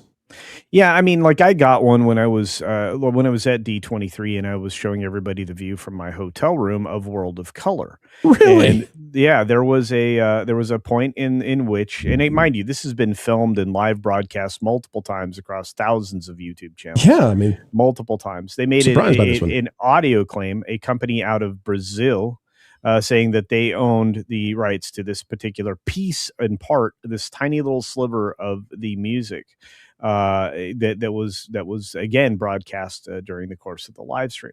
And to me, it's not worth it because I didn't monetize the stream anyway. But like in the old days, like when I was covering Westworld weekly, Warner Brothers Discovery, because I was using still shots of elements from within Westworld to criticize their incredible emasculation of the material. They would make a weekly claim on my review video, and I would make a weekly counterclaim to say, this is a single frame, or this is less than 7 seconds. It falls well within the side of fair use for these 5 different reasons. And I'd be happy to meet you in court for this. And eventually they stopped claiming my Westworld, but even Gary and many others ran into that because there's no gatekeeping for being able to make these claims. DMCA needs to be an actual legal mechanism and not something that's enabled by the platforms where you can just make a false claim against somebody who's basically reporting the news or doing a good faith effort in what I think, obviously Christian does regularly in news reporting, where you have enough material to go forward with it and you have a physical example of it in the form of a still shot or maybe even a clip. And all you're doing is presenting the actual factual information. You're reporting what is legitimate news. And I think the fact that they can try to censor that is appalling. And I think that the mechanisms around the various video platforms and even, X, I'll even throw Elon under the bus and say, you need to filter this better and put the onus upon the claimant and not the person being claimed against. I think that is a cop-out system that plays into the deeply unfair nature of a megacorp not having to have the burden of proof, which they are assuming you're guilty with their systems before being innocent, which is garbage. By the way, one of the things that I think is noteworthy here is that you would think the big boys, Variety, Hollywood Reporter, Deadline, would be interested in stories like this, but I think they just see us all as competition. They don't think they lose a night's sleep if we go away. Yeah, we're the new media, and listen, you got to think. I mean, they've got their Ivy League degrees. They've gone to school for journalism, and they've got these people, doing their job better, from their home studios or wherever. Yeah. That cannot feel very good to be going extinct to people who are simply flat out just meritoriously better than you are, and you're supposed to be able, you've got the pedigree. So, Christian, let me ask you though, on the final word of this. So what's fascinating is that Warner Brothers seems to have gone for a multi-domain takedown. So it wasn't just that they went after Cosmic Book News on YouTube. They also had their Facebook page, removed for a month while they fought this. Now, the problem there, Christian, is it has a chilling effect on both Cosmic Book News and others because they say, oh my gosh, if I lose a month's revenue, I may not be able to pay my mortgage, or I may not be able to pay my employees or whatever. That's when this rises to a new level of seriousness, because we can handle the occasional issue on YouTube and we'll challenge it and we'll win after 2 months and it takes away the money from that video, but whatever. But when they start going multi-domain, multi-platform, I think that's a new level of insidiousness. I agree. And I wonder why Facebook Inc. is letting it happen. I suspect they just don't care. They probably have bots and other sort of algorithms at work as opposed to humans who can filter out. Yeah, I don't know. You can call Facebook. I don't even know if there are humans there anymore. I've tried years ago to reach out to them, and it was, you can sue them. Might as well walk to the moon. It's absurd. Yeah, these are big issues, and you were talking about how they wouldn't mind if our independent creation network went away. I get that, but you know what? If there was an attack on the Hollywood Reporter that I felt was unfair, I bloody well would write about it and I'd call it foul. I mean, I think we all have to kind of have each other's back in that regard. If there's a liberal actor who's being mistreated in Hollywood, I want to write about it, and I will write about it. Melissa Barrera, I think her name was, when the Scream actress who spouted off about Palestine and got booted from the project. I'm not a fan of that, and I've said so. I don't think that's good. I don't think having a really terrible opinion means you lose your job like that, unless it's incredibly egregious. Sure.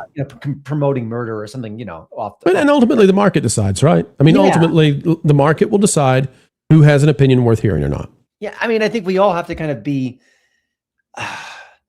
on the same moral plane. I know that's Kumbaya-esque at this point, but I'd love to see something akin to that. And I'd love to see, listen, this would be a big story. And it actually would behoove these, on some level, these big giants to cover the story, because all of us would surround them, would share these stories, would rally around them too, and it'd get a lot of traffic, a lot of. And it's a great David versus Goliath story too. So and people get behind that. Yeah, and by the way, Cosmic Book News is nowhere. I don't know that Cosmic Book News has any kind of political leanings. They just, we've been accused of being political here because I talk about the mainstream middle, the sensible center, where money is made, and that's seen as being, that's right wing to talk about being in the middle now. But Cosmic Book News they're just reporting entertainment straight. So there you go, folks. That's the story right now. We've got breaking news. Let's go to that right now.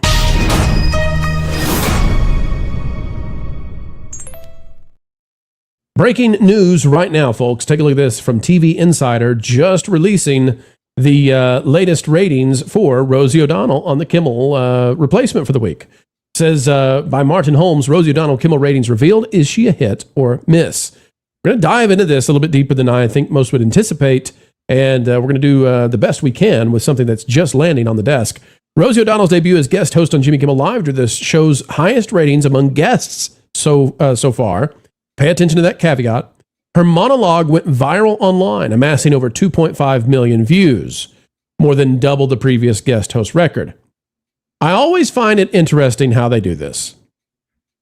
It appears to me, and maybe it's not consciously so, they present this as the highest ratings among guest hosts so far. Then in a completely different statistic, that's not clear that it's a completely different statistic, they drop the 2.5 million views. You see, Rosie O'Donnell did not get 2.5 million viewers. She got 2.5 million views online, which has been called viral. I don't know that I would say that, and I also don't know if 2.5 million views is spread out across different domains and platforms. Here are the real numbers she got. According to Late Nighter, citing preliminary Nielsen Live Plus same-day figures, Monday's episode of Jimmy Kimmel Live drew 1.87 million total viewers, 218,000 viewers in the key 18 to 49 demographic. Now, to put that into perspective for everybody out there, Nerdrotic does Friday Night Tights on YouTube, and they would have more than 218,000 viewers in the demo, and I don't think anybody's going to be reporting about their ratings, but they definitely do, and they always do. It's going up against The Tonight Show with Jimmy Fallon. Christian, is Jimmy Fallon on hiatus this summer as well? Is that a guest versus guest situation or guest versus rerun? I think his ratings have crept up in part because he's been going as normal. I think. During the summer, actually been benefiting from. That's very wise of them. It's very smart of him. Yeah, he's trying to kind of corner some of the market back, which he's lost a ton. From what I understand, Kimmel's ratings have been up both after the whole Charlie Kirk situation and also when Colbert went away. So I think he's been getting between maybe 1.9 to 2.2 million when Kimmel himself is hosting. So, good for Rosie for getting better than the other hosts, but she's not even reaching what Kimmel gets normally. So this isn't a big win. Yeah, and if we go to the Late Nighter from a prior article, I'll show you what it is. It's back in April. Here are the final late night ratings for Q1 2026. Let's take a look at this. Stephen Colbert, before being ousted, was getting 2.7 million. You've got Jimmy Kimmel, who is coming in second at 2.53, and then Fallon far behind at 1.33. Of course, Gutfeld is at 3.3 million, so just, wiping the floor with all of them. But so Jimmy Kimmel was averaging 2.5. Rosie comes in and gets 1.87. But I would also say, Christian, that this is sort of rubbernecking. I think a lot of people tuned into the opening monologue to see, like, okay, well, here's a dumpster fire. What's this going to look like? So I want to know how she does Thursday night. Like that's the number I would want to see, because I want to know what's the holdover. What can she hang on to? I agree, but also the fact that she's getting much less than what he gets normally. When this has been a lot of media attention, and we've been talking about it for weeks and weeks. Yeah. Oh my gosh, Rosie's going to host the show. What is she going to say? Like there's any sort of suspense there. But it seems like a big nothing. The other guest hosts were not really draws. Anthony Anderson, I'm sorry, he's a likable comic actor, but he's not exactly a name. Most people don't know who he is. They probably recognize his face first and foremost. So he doesn't really bring much to the table. I forget some of the others. Maybe Tiffany Haddish was one of them as well. Yeah, nobody knows who she is. Yeah, and she's a fading star. I mean, she was kind of big like 5-10 years ago, and she's kind of on the way out. So, I don't know what to say. But to me, the bigger issue is that Rosie O'Donnell, the feminist, is kind of talking about Trump's assistant, who all of a sudden is the cause du jour in the media. Like this is a big scandal. It's going to bring him down. I mean, it's a nothing burger on cheese, but you think a woman would want to not pick on a fellow woman who's been unfairly targeted and is a cancer survivor. But call me crazy. I guess I expected too much from our Rosie. You expected too much from Rosie, and we expected too much from this redhead. But at the same time, lower down in the story, it's revealed that Rosie isn't even close to where Kimmel left himself on his own show. He regularly surpasses 2 million viewers in his live plus same day figures, and his monologues often top 3 million views on YouTube. So when you compare apples to apples, they're apples and oranges. So. Okay, well let's talk about this. This is going to be spun, and Culture, I want to thank you. You're the one who discovered that this was just breaking and sent it my way. Nat, my suspicion has been that they're testing the waters to see if Rosie should return to The View. Ooh. There's been a lot of stuff out there. Rosie had claimed, oh yes, I'm going back. Disney put out a statement afterwards saying there's no formalized contract. Then it got uglier, and Disney said, No. So I don't know anymore. It seems like maybe that wasn't supposed to get out there, and maybe that was a big mistake on Rosie's part. But Nat, what do you think about this being an audition for Rosie getting a resurrection in her career somewhere? Obviously, I mean, it's funny how transparent they can be sometimes. That this is, I mean, the padding and look how good she's doing and how viral she went, especially after big hiatus that she's been taking for too long now. She should stay in it. But I do think they're preempting this and using this as a not just testing grounds, but as a way to tell the people kind of what to think about this and about her and about how good she's going to be doing, be it independently. Maybe they're going to test her out by herself, or maybe there was a plan for The View, but nothing was certain. And now maybe she kind of messed that up too. Who knows?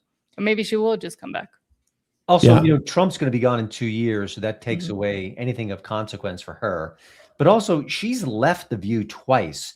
She doesn't work well with others. I think any sane company would say we couldn't even hire her for a temporary gig because we don't know how long it's going to last. So I think this is just all, we want to promote her, we want to support her, we want to amplify her message, and anything she does we're going to say is good because she's against who.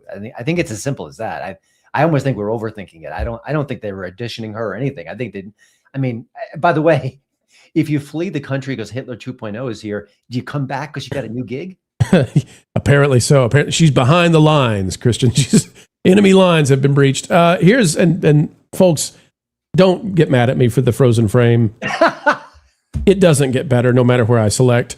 Christian, to your point, we find out Rosie is now claiming, because her friend here, Kathy, who often likes to hold up very interesting props, Kathy has dropped the head for a minute, and she's upset with Rosie because Rosie didn't invite her. Rosie has defended herself and said, well, I didn't get to pick the guests. Like, I didn't get to pick the guest at all. And so I think that points to what you're saying. Rosie doesn't have any power here. This is like a Disney thing. Disney's picking who comes on. They're controlling all of it. And she really is sort of she's just a psychological operation from Disney to try to offend the Trump administration at the time they're battling the FCC. The saddest thing about this freeze frame, besides the actual freeze frame, was that these women were pretty talented back in the day, were funny and engaging, and were successful in what they did, and they've just been crushed by this obsession with who. It's sad. I met Kathy Griffin years ago. I was in DC. She performed there, and I went to see her after the show, and she was delightful. And you hear what both of them say, and the theories and the craziness.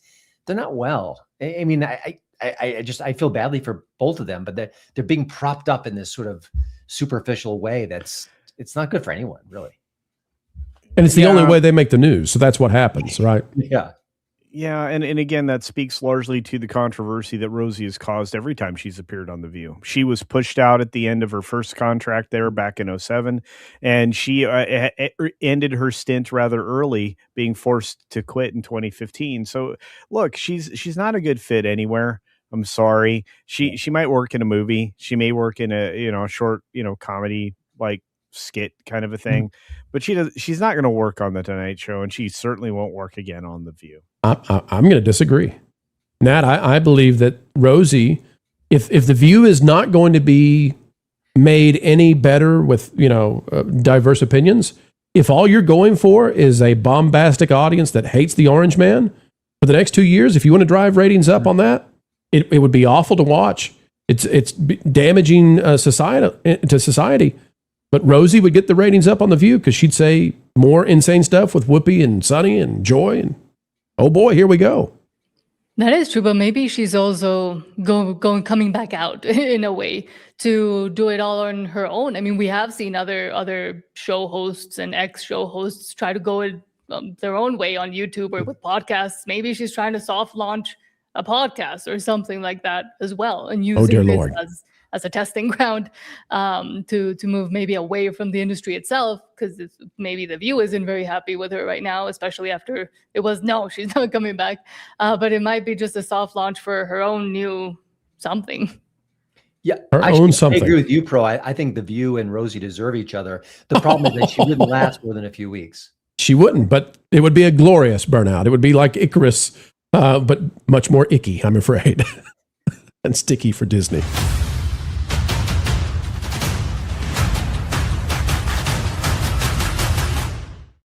All right, it's time to get back to our superstars. We are halfway through the reach to the goal right now. So super chats. Oh, Michael Cooley for 550 joules. Stay hydrated and thirsty, my friends. Juliet is throwing a husky at us.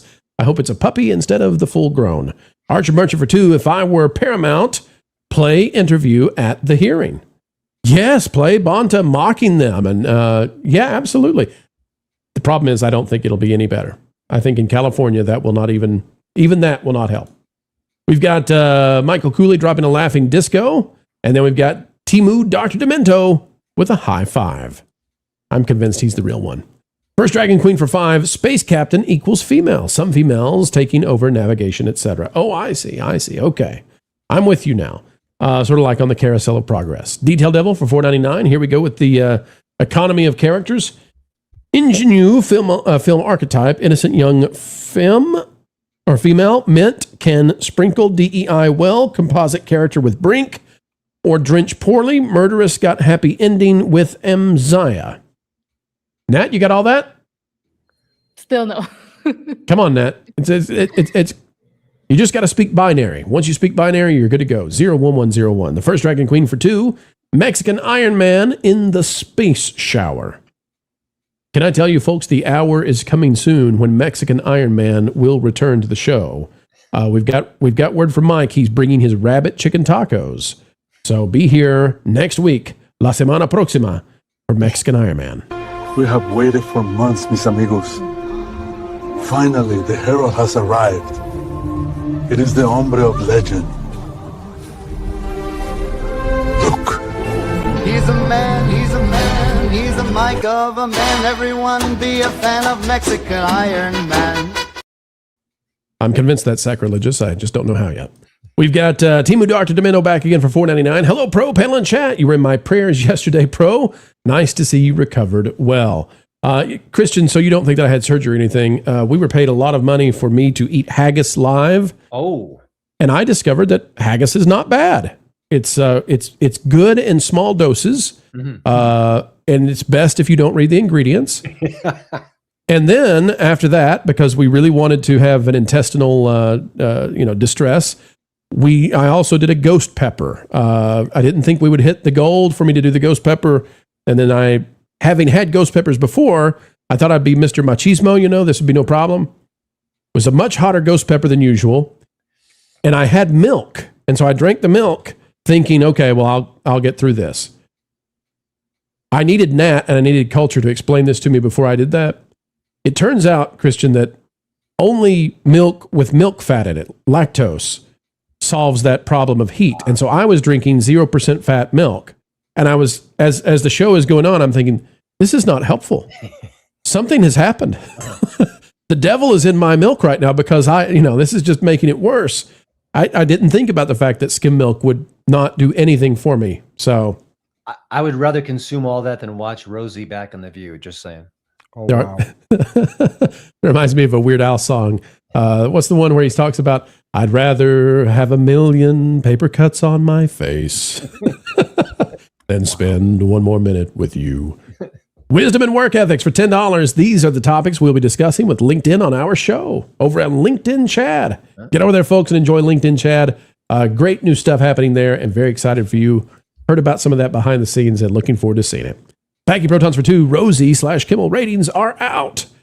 Wait a minute. Culture, did Packing send this and this was your signal to go check it? Well, the article is about 4 hours ago. Okay, I'm just checking and say. Well, actually, I think the article released on Pacific time, so I think it was just as the show is beginning. Am I wrong? Okay. I could be wrong. Juliet, thank you, Packing. Juliet for 350 joules sends us a finger heart. Let's see. Can I aim that at the camera? There we go. Wait, that didn't. Sorry, I'm not a middle school girl. It's not. I'm still working on it. Let's see. And also you remember those little paper things that you do, the little fortune tellers? Yeah. I need one of those. I've got a magic 8 ball, but I need one of those. It's just science. Let's see. You always got to find out what's happening in Hollywood with these things. Sources say talk about Ziegler. No, that was last year. Get out of here, you Magic 8 Ball. Edward Tanzer is dropping 5 jewels for a treat. Thank you so much. Israel for 10. Hi, folks. We can be sympathetic to those with mental illness, assuming it's real. But that should never excuse evil acts nor deny justice to the victims. That's why we need law and order. God bless.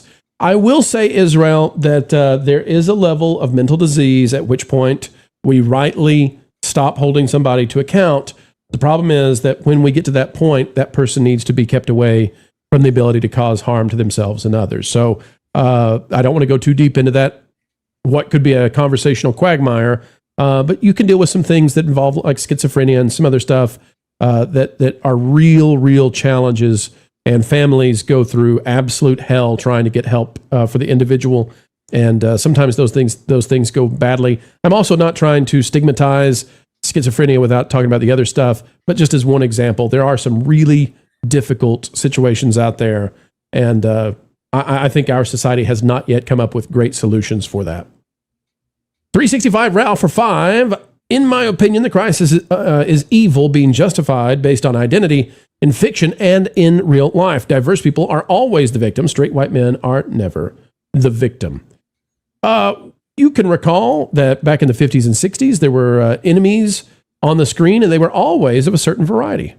And it seems like we're very good at doing that in fiction, of being hyper-focused on one group or the other, always being the good guys, being the bad guys. And right now, we're not doing a good job, as we often say here on the channel, of having a diverse cast of good and bad. And that's really important because that's how it is in real life. You can never decide if somebody's good or bad based on their ethnicity or anything else. You have to judge people individually. And also notice that from clinical psychology, we know that you can't figure out very much in terms of personal traits based on ethnicity either, because there's a full spectrum of how people behave and act and believe within every single race. Mark for 2, Culture Casino Pro. Let's do Epcot when they fix imagination. Let's go, let's go. Culture, will you go ride it with me? Of course I will, but there's that word "if" is the enormous word in that sentence. Doing a lot of heavy lifting. It is. That word. What's today's secret word?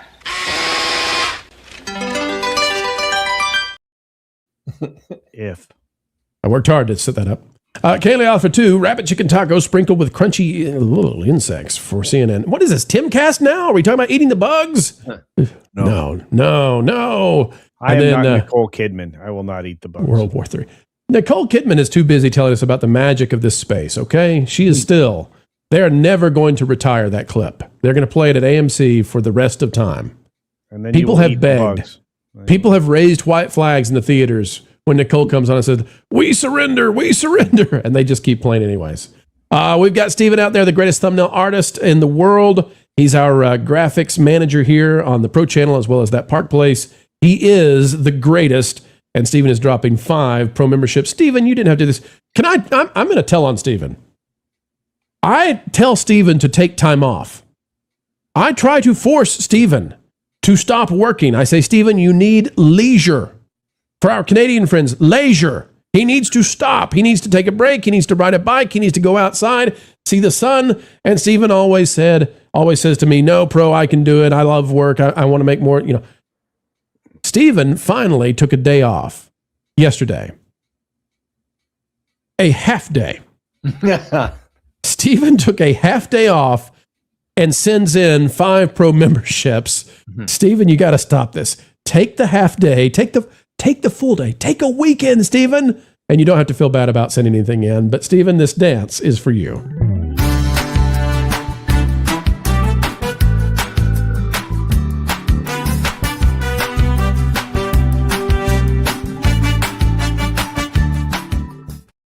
And with that, ladies and gentlemen, more super chat, and then we'll hit the next story. CSO Loy for 2 says multitasking was formerly known as, well, you get it, folks. You get it.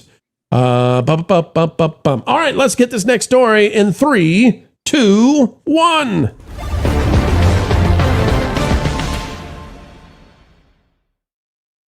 Coming to you from the hallowed halls of Hollywood and Toto, take a look at this. Is Uber woke Camp Miasma, Exception to Culture War Rule. This is such a fascinating story to me, Christian. You're the writer here. I'll read a little bit of it, but I want folks to go read this at hollywoodintoto.com.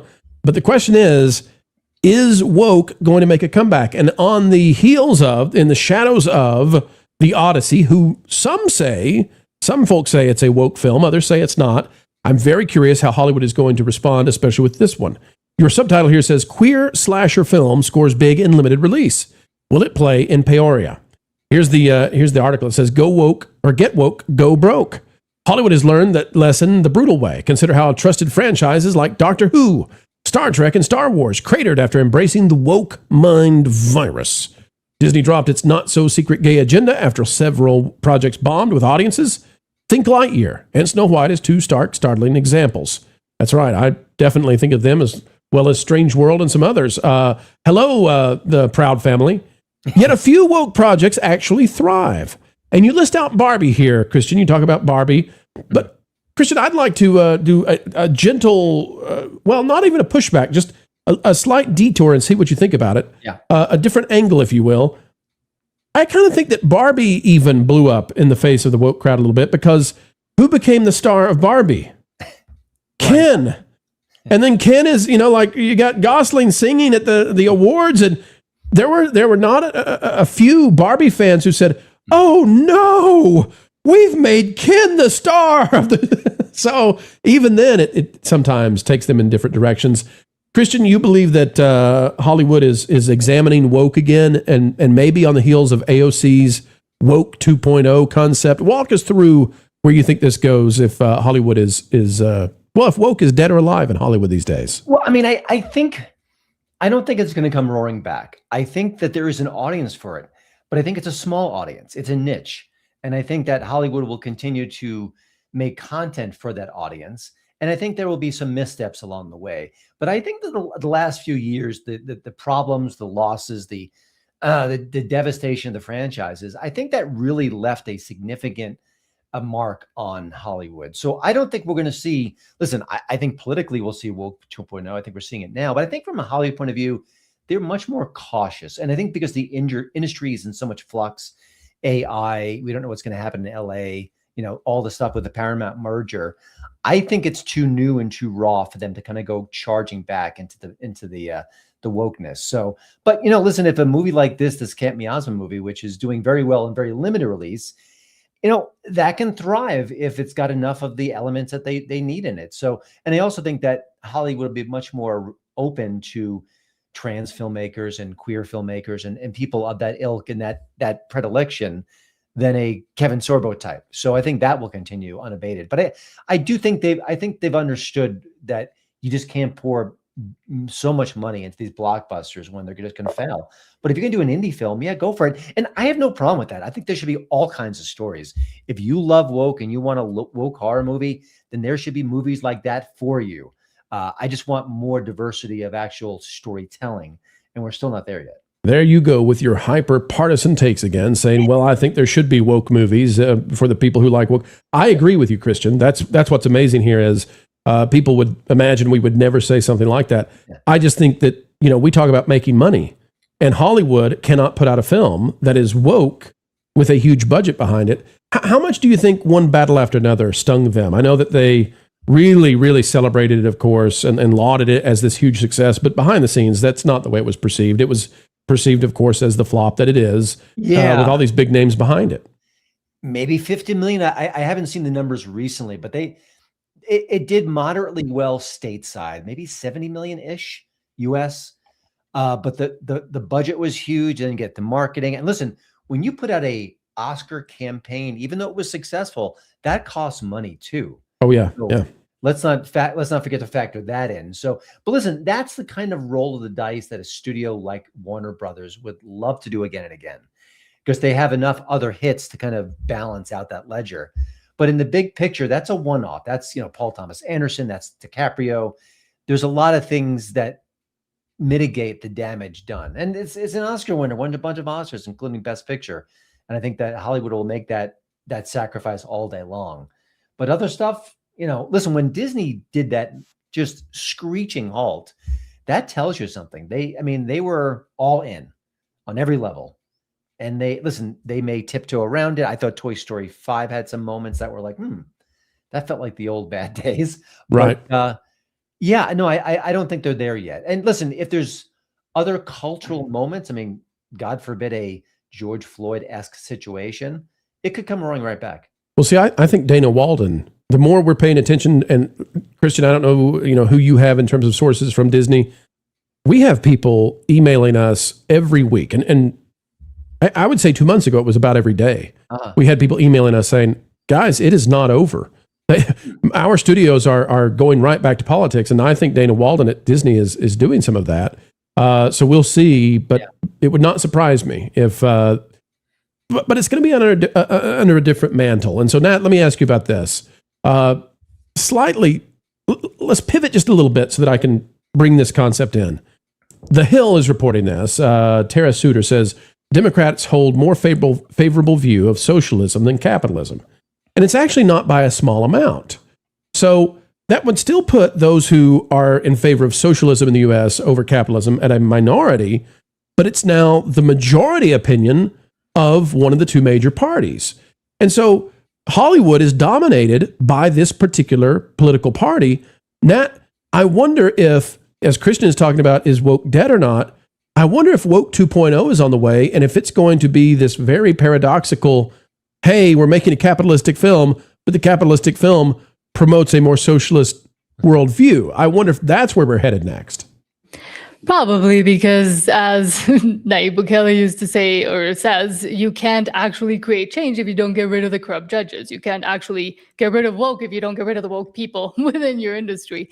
And we know that a lot of those people are still there. Yes, a lot of people have been fired, but I think in the majority, it's still a lot of people that have these crazy ideas. They're just mitigating them because they know the shareholders aren't very happy and that they're not doing as well in the box office. And if they can't get their explicit message out there, then they're going to get it do it in a softer way. They're going to, as they started doing it 10, 15 years ago, just peppering it here and there, but it's still going to be there because I think the ideological shift hasn't happened.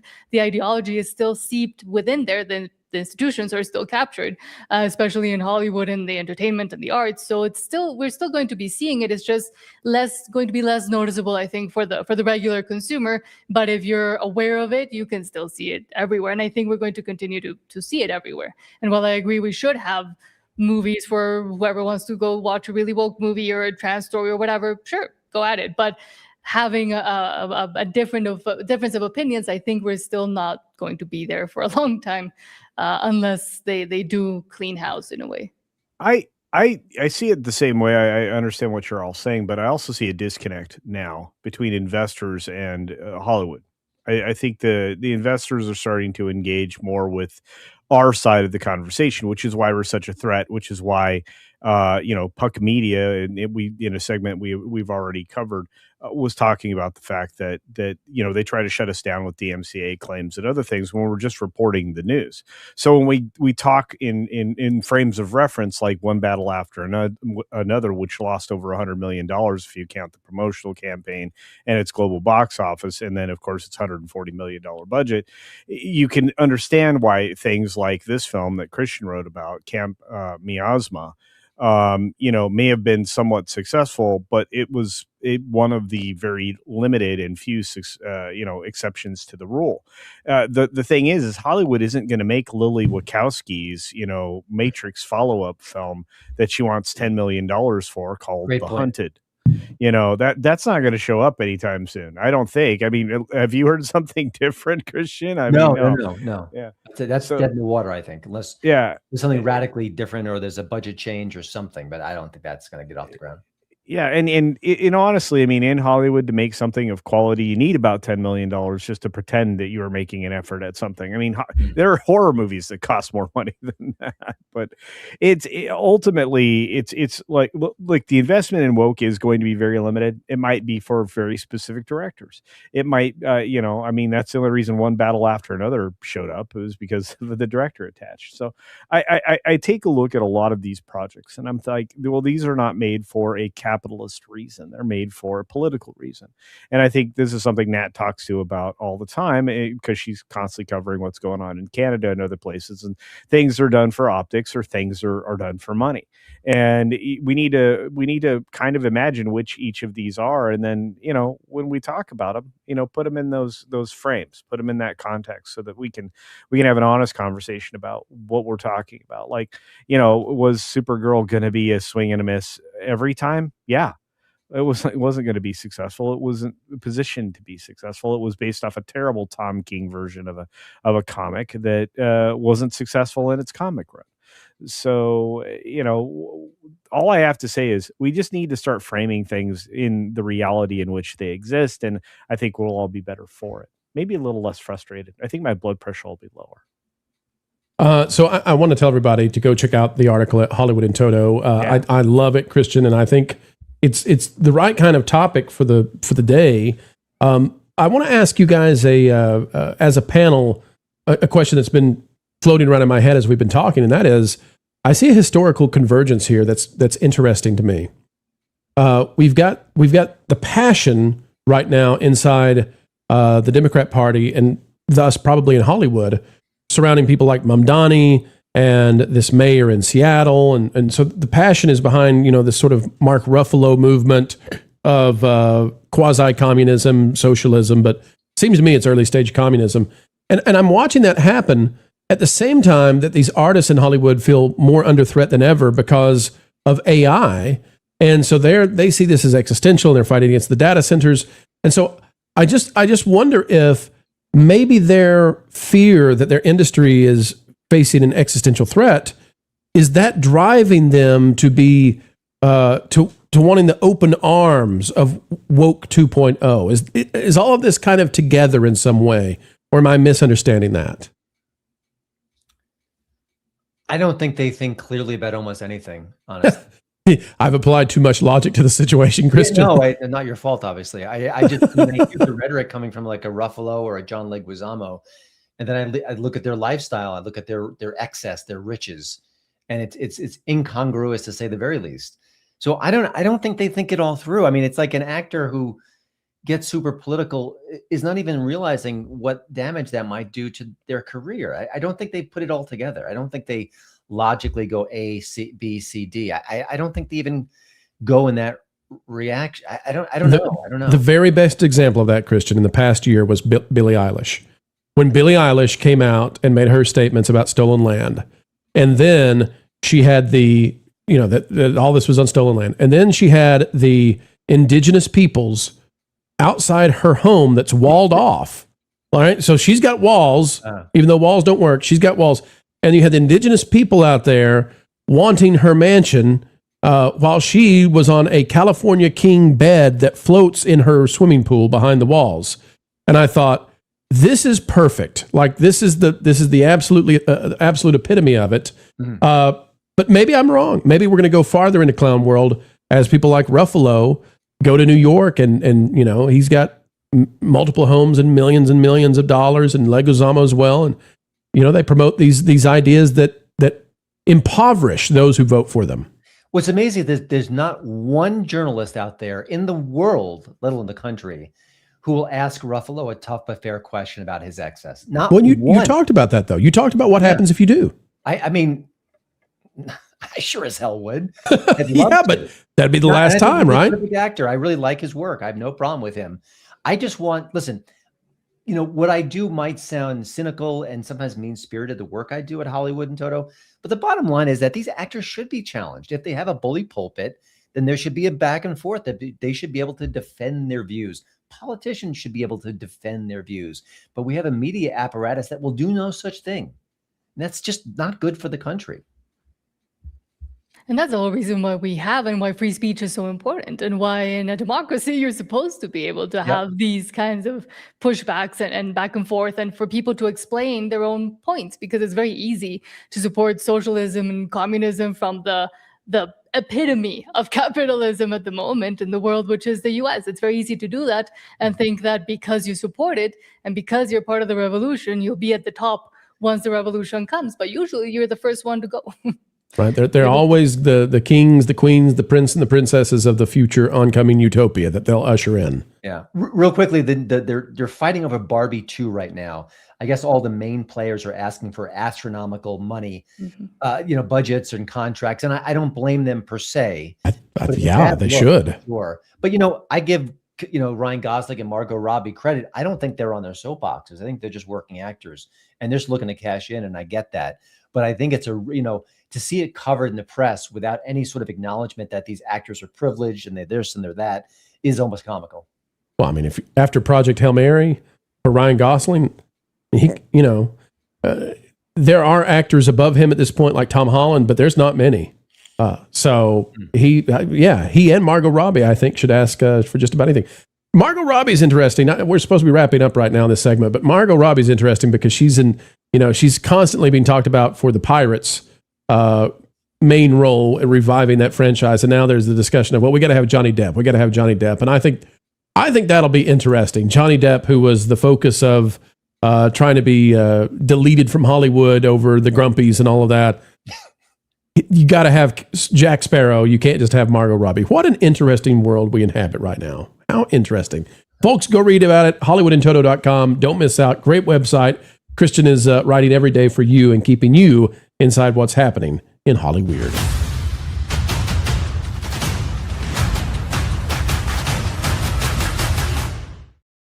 Ladies and gentlemen, we got a big crowd out there, and we're happy to have every single one of you. Thank you for joining us today.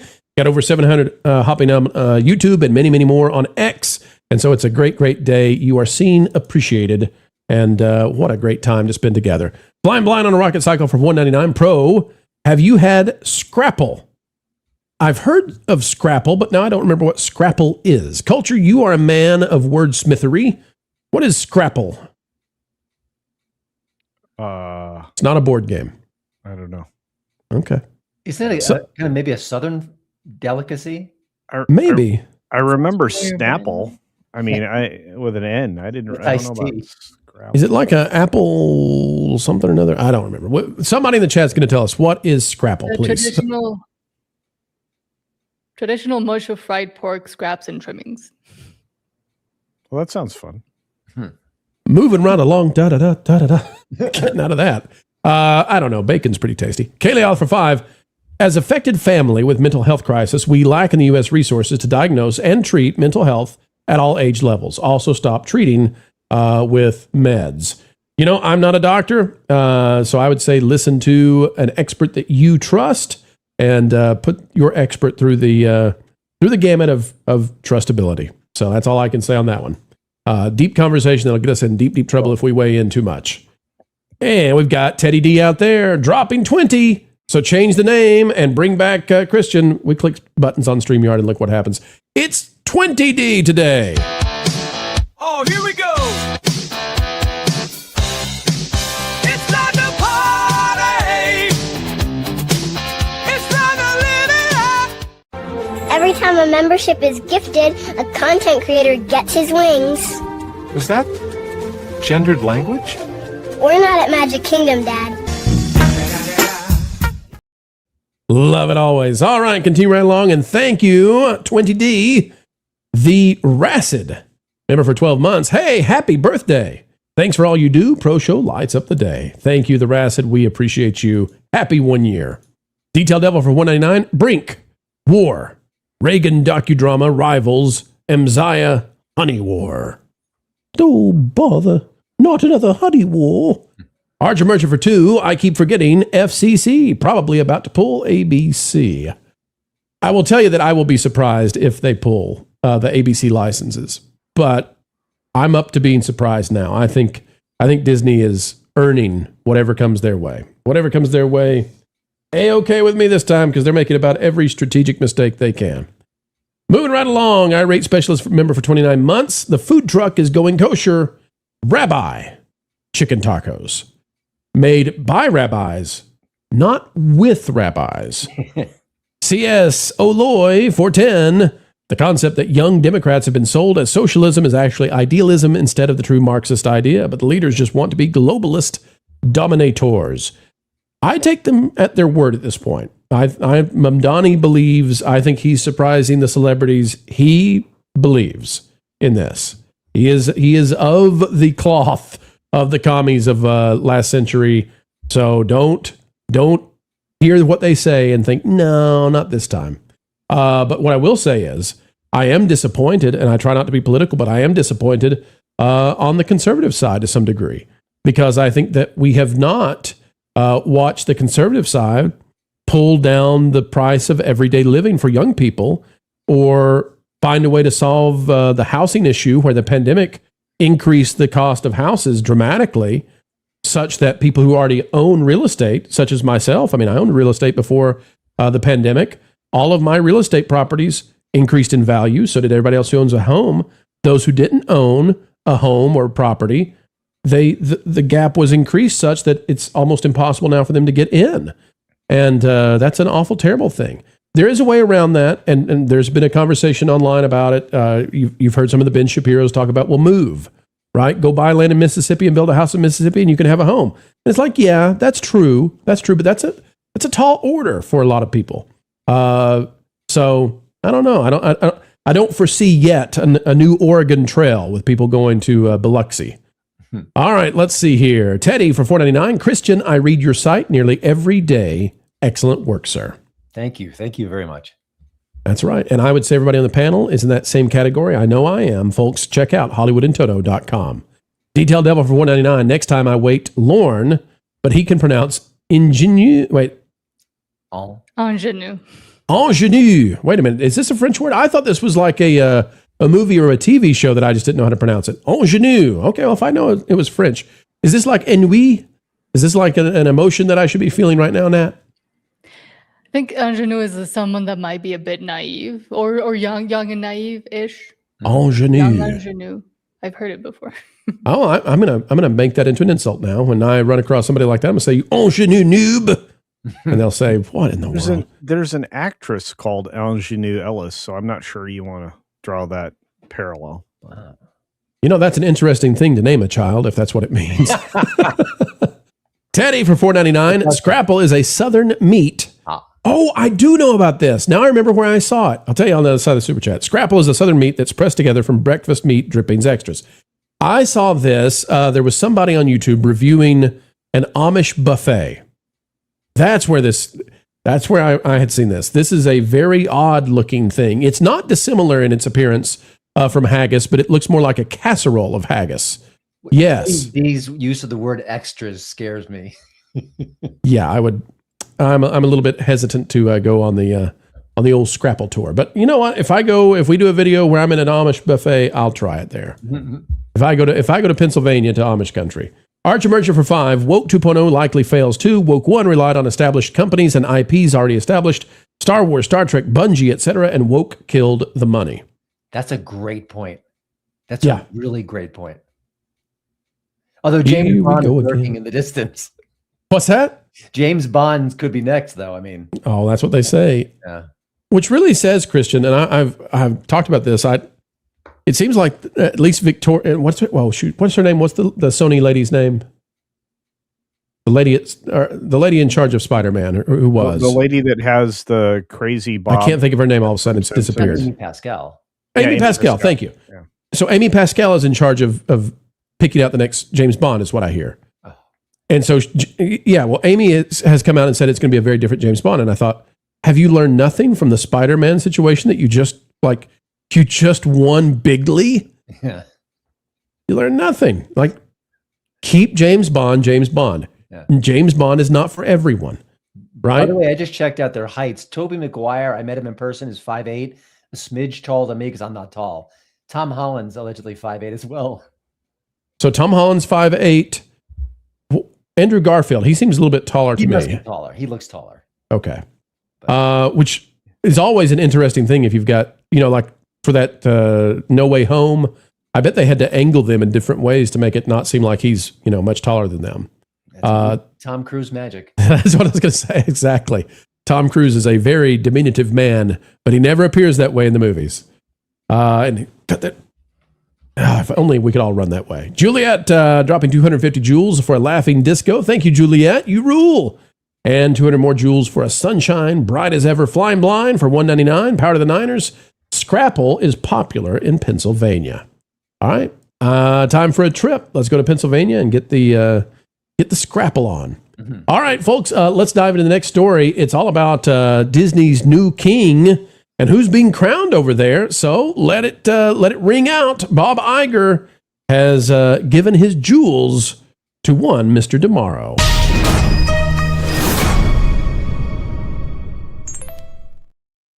Ladies and gentlemen, take a look at this. We've got news right now about Bob Iger, and he's taking a victory lap, did so at D23, named a Disney legend, but the timing here is interesting to say the least.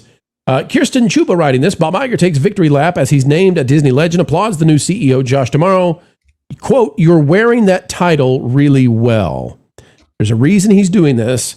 Says the former Disney boss was honored alongside Anne Hathaway, Dwayne Johnson, The Rock, Lin-Manuel Miranda, and Jerry Bruckheimer at the D23 event. Says Bob Iger is having a big week. Just days after it was revealed that he is buying the Los Angeles Lakers with Joshua Kushner, brother to Jared, Iger was honored as a Disney legend at the company's D23 fan event on Sunday. He joined a bunch of people who, by the way, a lot of this was PR. Why does Disney want to honor Dwayne Johnson as a legend? Because they thought Moana was going to be a $1 billion money-making movie, blockbuster at the box office, and so they wanted to capitalize on that. This was announced before they realized it's a giant flop. Why do they want Jerry Bruckheimer to be honored as a Disney legend right now? Because they're trying to get a Pirates movie made. Why Anne Hathaway? Well, you know, Princess Bride 3 is on the way, and so it's a lot of PR who gets selected. I say all that to let you know that Bob Iger being selected right now is for a reason other than he just retired. But here's his quote. He says, "Over the years, I've had the privilege of giving this award out to dozens and dozens of truly worthy people. Unbelievably talented people who contributed so much to this company, and so it is an incredible honor for me to receive the same award, particularly with this unbelievable class. And I must say, following you up here is a little rough. Lynn, you make me feel talentless. Anne, you make me feel stiff. Dwayne, you make me feel small. I was going to ask if I could hold the Legends trophy, but my biceps couldn't handle it." And I'll just tell you, folks, there's nobody better at schmoozing than Bob Iger. The man is the king of schmooze. He joked that even though the years of giving out the Legends Awards were fun, getting one is even more fun. And then he said something important, because remember that the last time Bob Iger handed away the keys to the kingdom, he and Bob Chapek did not get along. And later on, we believe that there was a mutiny successfully for Iger to be put back in charge, that we think he was probably, pulling some strings. But this time, he says, "Josh, that's tomorrow, new CEO, you're wearing that title really well, and I am so proud to call you my successor." At the same time, Bob Iger has received his giant award at Disneyland. Go back to that, please. Oh, no, we've lost it. Oh, phooey. Wait, there it is. New Century Builders, Robert A. Iger, Chief Architect. It's so funny what they've done with this window in Disneyland, because essentially what they're saying with it is that Bob Iger has paved the way for the new century. For the entire century, it's Bob's. You gotta love it. Probably selected while Bob was still there for what they would put in the window. But here's what we've got about the timing. Why is Bob Iger being celebrated the way he is? Why is all of this happening in this week? Because next month, he gets a lot of yuck, and it's coming his way. Deadline, Jill Goldsmith says, former Disney CEO Bob Chapek memoir, Behind the Castle Walls, gets a fall release date. Nat, this is coming out in September. Bob Chapek tried to moderate the company, get it out of politics, and as a result, he had all kinds of chaos come for him. The most powerful black man in Hollywood, Kareem Daniels, was who Bob Chapek had in charge of moderating the company. 6 a.m. the day that Bob Iger returns, Kareem Daniels is fired ceremoniously. Not a single Hollywood trade would talk about it. Bob Chapek is about to come out and say what really happened. His NDA is over. And so the month before, it's time to throw everything they have. By the way, Bob Iger is still paid by Disney. He's still a consultant with Disney. He's still there at Disney. He's doing all the stuff at Disney. Disney defending Bob Iger vociferously ahead of this book. Nat, I think this could be a rough month ahead for the Mousy Messiah. I'm very interested in that book, actually. Now I want to get it. As are we all. But with Bob, I mean, not all legends are good good. So there's not legends for being good. So I guess he deserves that. And all those things he listed that he isn't, while he was trying to throw accolades at everybody else, I think they fit him actually pretty well. He is pretty small as a person, I would say. And also the PR machine never stops. And because he did the mutiny essentially, and then he came back and he continued to do everything as he did, they have, again, Disney can't accept that he did wrong, so they have to keep putting him up and applauding him nonstop, especially because he's still pretty much, I would say, consulting, but also pulling some strings. Yeah, and the funny thing to me on this is, Christian, that Bob Iger, by all accounts, I think he was a CEO of infamy when he left the first time, but all basically positive. I mean, he had acquired all of this stuff, and that stuff had not yet sort of collapsed. Remember, 2019, Marvel's looking fantastic. Star Wars is looking wobbly, but we're not yet to the Gina Carano stuff. We're not yet to the Disney Plus demise of the franchise. And the parks were still strong, and he could have walked off and said, you know what, this is the fault of my successor. And people would have said, well, Bob Iger is one of the greatest CEOs, ever. But he came back, and it was kind of like Jordan coming back to the Wizards, except much worse. Yeah. Jordan was still a pretty darn good player on the Wizards. People forget this for his 2 years, even with bad knees. Bob Iger came back, and it was a disaster, and I think it really damaged his legacy, and I think this book is going to further add to it. I have to say I'm a different person than Bob Iger in many ways, but if someone said we're going to approach you and give you a Legends Award, I'd say, no, I don't want that. That seems weird. It's, I don't need that kind of ego stroke. And the fact that I ran the company and the company's giving me an award, I don't know, it just doesn't sit well with me. I'm fascinated by that upcoming book. It just depends on how loose Chapek's tongue is really. Is he able to burn bridges? Is he able to kind of tell the full story? If not, it might be just PR on his behalf to navigate the next step wherever he goes of his career. I don't know what he's doing right now. So I'm a little skeptical that this will be the tell-all that we need and deserve. But yeah, I mean, it's certainly a complicated history Iger leaves behind, and there's a lot of sizable missteps. And wow, I don't know. Not time for a victory lap. That's for sure. Let me toss some encouragement. There may be spice, Christian, because Bob Chapek is involved in very little that I can tell. It looks to me like he got his golden parachute. Disney paid a lot of money to scoot him on out of there and go back to Iger. And I think he's embarrassed by what happened, but I also think he's fabulously rich. And it doesn't strike me thus far that Chapek is trying to keep, himself on the CEO circuit. So he may be saying to himself, well, I'm going to drink my tequila on the Chapek archipelago out in the Pacific that I've purchased with all this money, and I'm going to burn the whole thing down. I don't know. I know what you're saying. It makes sense. But a lot of these guys are creatures of this landscape, and they want to go back into that landscape. But it would be great for having someone that said, listen, I have all the money I'll ever need. I want to tell the truth. And, maybe he goes on a Joe Rogan and really just ease off. I mean, that would be far more entertaining than anything Disney has made this year. I want to pitch this right now because Kristen has inspired me. Bob Chapek, if you're listening, and I know you are, Bob, come on in. We'd love to read your book with you and interview you. We want to beat you to Rogan. Culture, I hadn't thought about that. There's going to be a book tour. I would love Chapek on the Pro Show, but also on Joe Rogan. I would love to hear him interviewed by somebody in a long format. I think having him as an in-studio guest would be fascinating. You could ask questions that most other urinalists wouldn't ask. And that's something that's why I admire Joe. Joe's just a truth seeker. I mean, that's why he's so good at what he does, because he doesn't care where the conversation goes. He's just going to ask whatever pops in his brain. He might have a couple of starting questions, just to get into a particular piece of subject matter. But for the most part, it's just a constant dialogue between you and him. And I think those are the best long form videos. So if you can get somebody like Chapek on the record to just blow, holy cow. I mean, that's just that would be incredible. Because, I have a series of questions that I promise you that Iger doesn't want answered. And it all has to do with the direction of media that it seemed like Chapek didn't have much control over till he was about at the end of his tenure.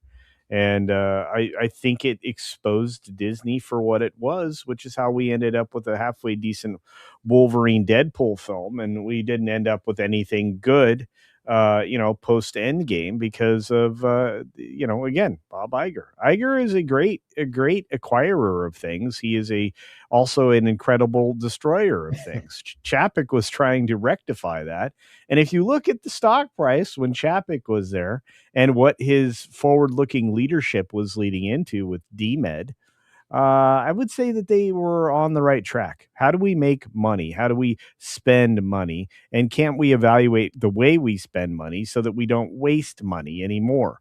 That would have also hurt Disney Minus because, well, that was Iger's baby.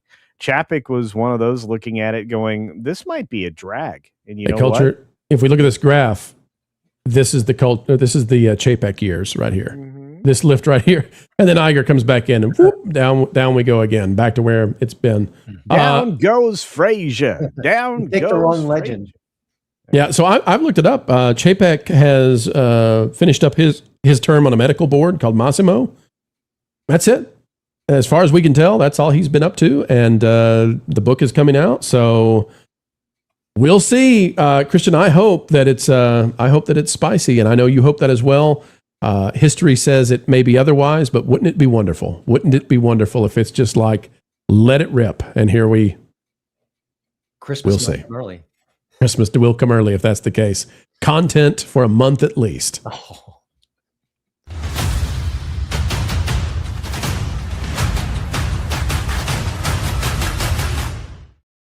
All right, let's see what we've got with the super chats. We've got Wisdom in Work Ethics for 5. You need to become an affiliate for the Bob Chapek publisher and sell it in your store. Well, I would love to do that. I would adore to do that, but I'd love even more to have him on the show now that I think about it. Mm-hmm. We'll see if you can get him, and I'll see if I can get him in. And when we do, if either one of us is successful, we'll just share. We'll say, all right, well, it's a package deal. Ken Reihart for 2. I bet Chapek's book will be actually a nothing burger. I hope not. And wouldn't it be great if he talks about Zegler too? Oh boy. James all day, he won't. For $4.99, Michael Eisner deserves a Disney's Legends Award. He actually saved the company while Iger destroyed it. So, yeah, Eisner has never received a Disney Legends Award. And there's a frustrated group of people out there who say that's crazy that they've given him all these folks like Dwayne Johnson Disney Legends Awards. Meanwhile, Jim Cummings, who is the most prolific voice actor ever, since Mel Blanc at least, nothing from Disney. Because again, it's all about PR. It's all about PR. By the way, the Chapek book, if there aren't really juicy leaks in the weeks prior, that probably means it's a nothing burger. Could be. You're exactly right. And it comes out end of September, so we would anticipate about the second week of September. Should be soon. Should be. Yeah. Graph Web for 2, in the name of all that is holy, hashtag cancel Disney Plus. Is that Wiz's alt account out there? Graph Web with a silver star, thank you so much. And Juliet is bringing the chili.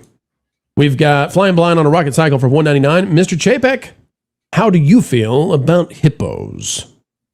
Do you remember that story, Christian? Do you remember that Chapek wouldn't let the executives leave their meeting to go to the petting zoo that had been brought? No. This was reported in the Wall Street Journal, this kind of crazy stuff. They got mad at him because they couldn't go pet the hippos with the other. Yeah. This show's audience is really smart. I'm telling you, Christina McCarthy. Juliet is dropping more chili and even more chili. What is this Kevin at the office? Juliet, what are you doing? Don't drop so much chili. And Green Leader is giving us a W. Thank you so much. James all day for $4.99. I have a feeling this book will be nothing but Iger did run out of the company earlier than he was supposed to. We'll see. My hope springs eternal that Chapek is going to give us something good here. By the way, we're 15 away from the Super Chat goal today. I want to thank everybody for being so kind to us. God dang it, Texas 8412. And look at that. Hank is wearing a blue outfit. $5 breaking. Orlando has a Whataburger. I tell you what. God dang it, if they don't make it with propane and propane accessories, I'm not going over there. Oh, I probably taste the, what is it? What does he hate? Charcoal. God dang it, you can probably taste the devil's fuel, charcoal. All right, Christian, I don't know if you have to go at this point. I've got one more story to do. If you need to go, I know you're a busy man, and I can feel the pressure from Culture and Nat as well. We've all got to get at it. But Christian, if you need to leave right now, would you mind to share with the folks out there? They've seen the website. They love the website. They're going to HollywoodInToto.com. The podcast, sir. Tell us more about it. Yeah, it's a weekly show. There's going to be a big change coming soon. I cannot say more, but I think it's going to be pretty exciting. So stay tuned for a new improved Hollywood in Toto podcast. But for now, you can check me out at Hot Air, at The Blaze, at The Daily Wire, at Just the News, at American Greatness, and of course at HollywoodInToto.com. All right. Fantastic stuff. Christian, thank you for stopping by again. It's always a pleasure when we get to endeavor explaining together. And thank you to Teddy D for those kind words. It really means a lot to me. Yeah. And I've been following you for a long, long time, Christian. It's an honor to get to do the show with you and work together on other stuff. So it's an honor to be here. Thanks, guys. See you soon. All right, Culture and Nat, it's time for the final story. If you're ready for that, shall we launch? We shall. All right. Well, I'm going to give you guys, here, I'll tell you what. I'm going to do something very different. I'm going to give you guys the chance to pick what we do, okay? Not the audience, you guys, Culture and Nat.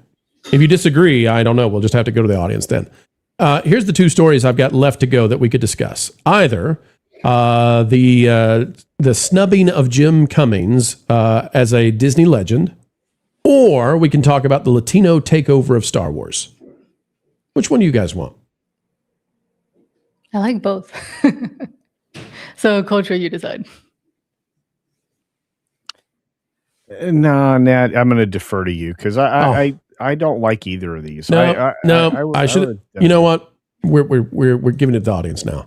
All right, here you go, audience. You get to pick 1 minute on the clock. Do we do Jim Cummings snubbed as legend, or do we do Rosario says Latino takeover Star Wars? Man, that was so dumb. Don't take a victory lap on failure. That's just the worst thing. All right, here we go. Poll is out there, folks. We're going to see where this lands. Teddy, I love you, but stop with the Wilton emoji. BlinkCon, what are you doing? More Wilton? Oh, God. Fine. We'll play it. After this, poll concludes. We'll know what story we're going with for the final. Things are going down the crapper. It's not good for investors. It's not just one bad decision. You're getting a golden tree in. Dang it, Bob! Your spending's been illegal. Your leadership is fatal. We expect more leaks and rumors. Makes no sense hiring. Disney is so unstable. What's the profitability timetable? It's time to fire Iger. This is just another Budweiser. Dang it, Bob!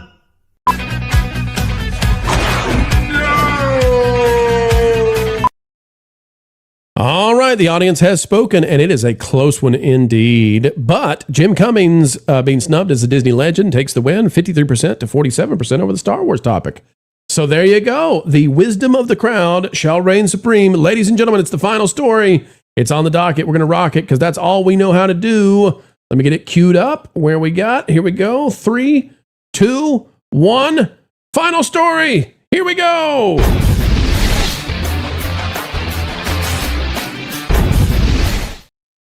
He is the most prolific voice actor of our age, of generations, the best at least since Mel Blanc, and maybe even more so. Jim Cummings, who does Winnie the Pooh, Tigger 2, Big Bad Pete, Darkwing Duck, and I could keep going on for a week. He was snubbed yet again at D23, not named a Disney legend. Matt at Disney Scoop Guy says Jim Cummings, the voice of Winnie the Pooh, oh bother, and many other Disney characters, shared multiple posts earlier today criticizing Disney for not inducting him as a Disney legend this year. And I can understand this because it's every 2 years they do this. So Jim Cummings, he doesn't want to be waiting forever for this thing. And I'll tell you this too. I have seen Jim Cummings at different conventions. He is the nicest, most attentive man in what we call the celebrity petting zoo, where all the celebrities, have the lines of people to meet them. At least they want to have lines. He always has a line, and he always spends time with the fans. He's a great, great guy. We're big fans of Jim Cummings. We hope he watches, and maybe he does. But Jim Cummings, posting this or sharing this, resharing it. The fact that The Rock, Bob Iger, Jonas Brothers, and Lin-Manuel Miranda get this before Jim Cummings is still baffling to me. Yes, indeed. There's no doubt about it. The Rock, it's a PR thing. They thought The Rock was going to be riding high on $1 billion Moana movie, and so they timed this for this reason, but that's not what happened. And they didn't give the award to the guy who probably deserves it more than anybody else associated with Disney. IGN is even covering this. Winnie the Pooh's voice actor isn't happy about being snubbed. Jim Cummings, says Virginia Glaze, the voice of Winnie the Pooh and several other iconic animated Disney characters. Several other? Like, this guy does 50 major Disney characters. Culture, did you know he's the little Firefly from Tiana's from the Princess and the Frog? It doesn't surprise me, but I think I saw as many as 1,300 characters that he's voiced over time. Hang on. How many? 1,300. 1,300. Yeah. That's unbelievable. Yeah. That's a lot. Yeah, it's a lot. Let's run through a few of them, shall we? All right. Darkwing Duck, Winnie the Pooh, Tigger, Big Bad Pete, Ray the Firefly, Bonkers. Was Bonkers is a cartoon show from the 90s, right? Right, he's a little leopard character, right? Culture, have you just disappeared on me all of a sudden? Well, I'm here. I was like, I never watched Bonkers. So. You never watched Bonkers, of course. He Monterey Jack on Chippendale Rescue Rangers. He's one of the hyenas from The Lion King. We could keep going. It's a lot. It's a lot. He was in Tailspin, 101 Dalmatians, the series. He was in Goof Troop. Just goes on and on and on. Anyway. Okay, so and did you know that he sings on the original Lion King movie in place of Jeremy? Is it Jeremy Irons, the guy who does Scar? Jeremy Irons, yes. Yeah, replaces his singing voice. Amazing. Well, okay, that means he could do Jeremy Irons in Spaceship Earth again. That'd be great. Right. And I was wrong, Pro. Over 1,500 voices. 1,500 voices. Yeah. He should really try working more. Every 2 years, a number of notable names are inducted in the Hall of Legends in an elaborate ceremony that takes place at D23, Disney's massive fan convention in Anaheim, California. 11 people made the cut this year. The list includes stars like Anne Hathaway, The Rock, Lin-Manuel Miranda, Jonas Brothers, Iger, etc. One name not on the list is Jim Cummings, prominent actor, singer, and you all know, we've already said this. Over on Instagram, Cummings reposted remarks from fans to his stories, which specifically called out Disney for not adding him to their Hall of Legends in favor of newer faces who haven't been with the brand for nearly as long as he has. And I would just tell you too, I think I'm pretty sure that he's posted "Hello Darkness, my old friend" as he walks around D23. I'm pretty sure that Tony Anselmo, who plays Donald Duck, and Bill Farmer, who plays Goofy, I'm pretty sure that they've already been inducted, and both of those guys are amazing. I hope that both of them watch the show. I've heard that they may tune in from time to time. They deserve to be Disney legends. Bill Farmer basically plays Goofy and a few other roles. I think he barks for Pluto and a few other things. Tony Anselmo is just Donald and an animator. Jim Cummings came on board with them in that same era, and he's done an unbelievable number of voices for Disney. He's only not a Disney legend because Disney is lazy and because they, in their current iteration, don't care about the actual legacy of people. They care about how can I get PR buzz off of this. So now the ones they selected had everything to do with getting some marketing buzz, and Jim Cummings just wasn't the kind of guy today that they could take 5 minutes away from and go, okay, well, you've earned it. No. What can Jim Cummings do for us if we put him on stage is the question. And that's why you've got The Rock, Anne Hathaway, et cetera, up there. And there's no way Anne Hathaway should be a legend before the guy who's been doing Winnie the Pooh since the 80s.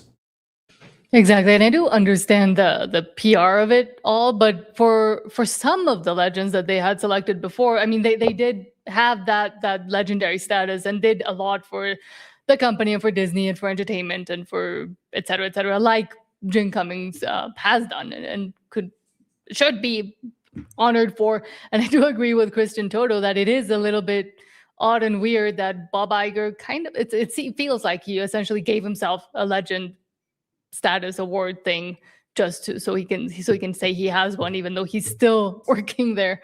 And a point you made a long time ago when I first started watching WDW Pro that you made was that Disney had been getting rid of the people that had been working and had been building up the company and actually doing the creative and the necessary things to get it to where it was, and was replacing them all with newer ideological, et cetera, et cetera. And I think this is a great example of that, because they've continued to almost step on and not care about their own history and their own legacy, because that's old and that's not the way we think now, when that is what's missing now and what they don't understand apparently as to why they're failing and continue to fail with, like, Moana, for example, where they did honor Dwayne "The Rock" Johnson. Right. Culture, what has The Rock been in Disney-wise, besides playing Maui, that earned him a legend, before Jim Cummings? I mean, Jim Cummings is the voice of like 2 generations of almost every cartoon show Disney has done. You're muted, Cultured, much like Jim Cummings was at D23. That was fun. All right, let's do it this way. The Rock has been in one other Disney feature I can recall. Jungle Cruise. It was epically terrible and a flop by all measures. Jungle Cruise, which is sad because I didn't think Emily Blunt could be anything that would flop. She could be in anything that would flop, but the Rock made sure of it. And honestly, The Rock is not a leading character, and he's certainly not a legend. Is he an interesting guy? Sure. Is he a fun dude to watch, follow? Maybe you enjoy wrestling, or to see him act in an ensemble cast. But he's not a superstar. He's certainly not a legend. And they did it probably because of your favorite word, Pro, representation. Representation. I don't think they like him being the Firefly anymore either. Ray, the little Firefly, who sings My Belle Evangeline, because Jim Cummings is doing a Cajun voice there, but he's not actually Cajun. And so in the age of representation, you can't do that. So, you never see Ray. You see references to him, but they don't ever bring that character back for anything. It's amazing to me what they've done. And voice acting has, of course, become so muddied up where you can't play. Poisoned. Yes, but Jim has been playing, luckily, a little old Pooh Bear that doesn't get him in any trouble, and he can sit there and do that. And I would have loved for him to have been able to take the stage, receive the Legends Award, and I hope he gets to do this in the next one, because it's an absolute shame if they don't fix this. But he should go up on stage and he should receive it and go through all of his voices as he gives his acceptance speech. He should go up there and say, "Oh, I just want to thank everyone," and do the Pooh thing, and then do all the other things, and just keep going through so that the audience, as he continues, realizes, oh my gosh, he's been doing all of this. He should have, by the way, in my estimation, when Tony Anselmo and Bill Farmer, voices of Donald and Goofy, when they received theirs, he should have been there as well. And so this needs to be fixed. It needs to be remedied. Panel, any final thoughts before we wrap this one up? Jim Cummings 2028. Do we buy the billboards? Do we put the pressure on Disney to make him a legend? Yes. And I love that idea. It's really cute, using all the voices because a lot of young people probably, and probably people that even work at Disney, don't even know and acknowledge that it's important. And then they also got rid of the art of voice actors as well, when they started just hiring regular actors, when it's a whole craft in and of itself, but they wanted the names. And this just further proves that they just want the names and the PR and the publicity for the upcoming stuff, but they don't want to look back at what was done before they even got there. Well said. Well said. Culture, will you help me pay for the billboard? No. Culture. What? Help me pay for the billboard. Okay. Come on. Put your money where your mouth is. I know you're sitting on a lot of purple potato money. Okay. All right. Okay. It's for Jim. Okay. For Jim, Culture. I like Jim. We all like Jim. There's never been a Jim that I didn't like. Jim Cummings, we're coming.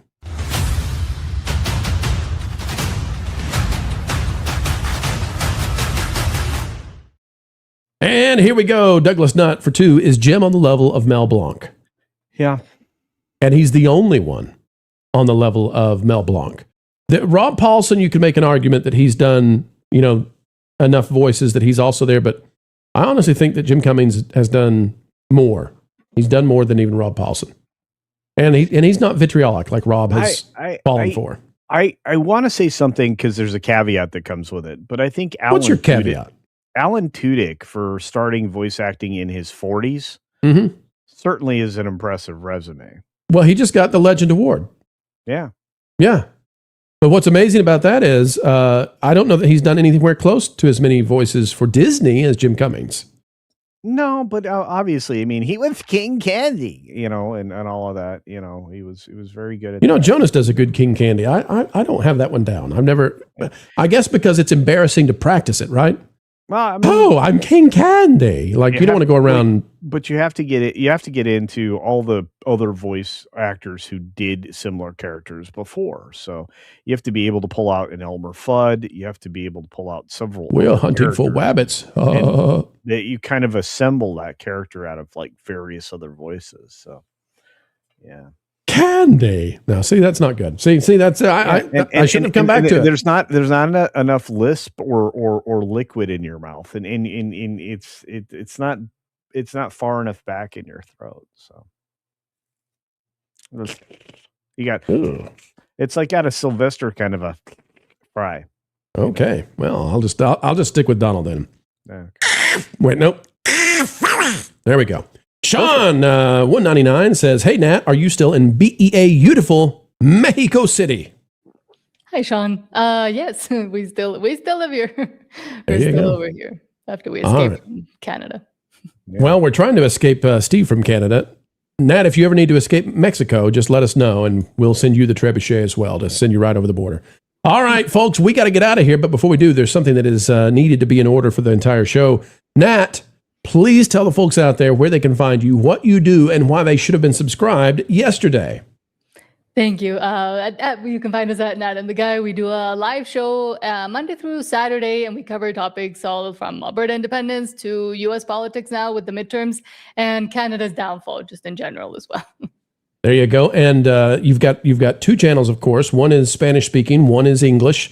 The English channel has been rising, folks, and we're very pleased to see the subscriber numbers growing and growing. You all are doing that. Please go over and subscribe today. And all you got to do is do what I'm going to do right now. Take your mouse, your cursor, and put it over subscribe. Are we ready? 3, 2, all together. Now, wait. Are you, folks, are you doing what we're doing? No. Do it together. Let's see how many more we can make this go up to. All together in 3, 2, 1. And we're subscribed. And I know so are you, all the viewers out there. Thank you so much for subscribing to Nat and the Guy, the English version of the channel. Culture Casino, that's right there. Yeah, I was on there with you guys. I had a lot of fun. It was great. And I think I surprised people knowing very much about Canadian politics. So, yeah. Yes. Nat, we'll talk later about whether he knew anything about Canadian politics. You tell me the truth about it, okay? Yes. But thank you so much for having me back on. I love doing the show. It's a pleasure. Culture Casino, sir. Yeah. We could talk about your channel, but I don't want to. Okay. I want to talk about that garden place. Oh, I'm working on a new video. We should have it on Saturday, which is the last bit of replacing the roof. Then we've got to work on a sliding barn door style door, and then I have to build 20-foot long, 30-inch wide planter boxes to replace the existing pot structure. So yeah, we're climbing. I think we're closing in on 700 or so, maybe. Now, Culture, I'm going to tell you, I don't want Nat to know this, okay? Oh, okay. For the gimmick, I have unsubscribed to channels, and I'm about to hit the subscribe again, okay? Oh, all right. But that might put me over 700. Oh, my gosh. Was I really your 700th subscriber and unsubscribed? I'm so is sorry. That 500 or 600? Wait. Let's fix this again. All right, folks, 699 subscribers. I think I accidentally took you off 700. Folks, let's send him way over 700. Go to that garden place. Let's do it together. We're going to click this in 3, 2, 1. Subscribe. Again, I'm your 700th. Well, thank you. I feel badly. If I'd known that unsubscribing was going to pull you off the 00, I wouldn't have done it just for the thing. All right, folks. Thank you so much. Thank you. Do check that out. And go subscribe. Oh, thank you. And by the way, Pearl, I'm looking forward to your video on what's going on with Take-Two and GTA 6. Yes, I'm very interested in that as well. It's a big release. A lot of stuff riding on them, and especially on what they're going to do with the online. So we'll see. Wow. All right. Hey, Culture. All right. Next week, you, Charity, Peppers, Charity, Ghost. No. Eating them. No. Come on. No. I might build somebody a planter box. Maybe I could do that for charity. Don't be a weenie, okay? Does anybody want a planter box? Don't be a weenie. Hey, Pro, just a quick reminder, we need some new emojis on the channel. And I'm a big fan of Shorn Lorne. Here we go again. Shorn Lorne emoji. I'm going to start a campaign for Culture Casino eating a ghost pepper. Okay, it's coming. Good luck with that. Oppression getting you down. New woke is so much better than classic woke. It's all the flavor, but now with more communism. New woke, new soda, new future. Grab one today and taste the revolution. New woke.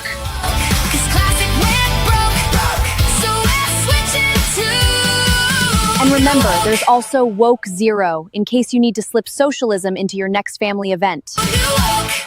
The mainstream media just can't understand how it is we continue to do what we do. They don't realize that we are powered by you, and you are... 1.21 gigawatts! 1.21 gigawatts! Folks, we've still got decades and decades left in the can. It drives the mainstream mad. Would it make you feel any better if you knew that what we're asking Matt here to do is a holy thing? You see, we're on a mission from God. We're on a mission from God. Now you're gonna put me right back in the joint. They're not gonna catch us. We're on a mission from God. So folks, as we always say, as we end each and every show here, and we mean it, keep learning, keep growing, and as always, keep having fun.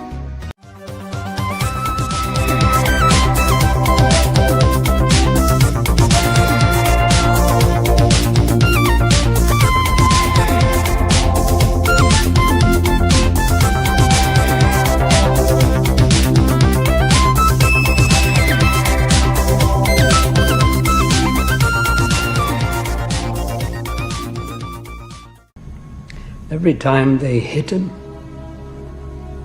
he stood back up again. So they hit him harder. Still, he got back to his feet. Standing man.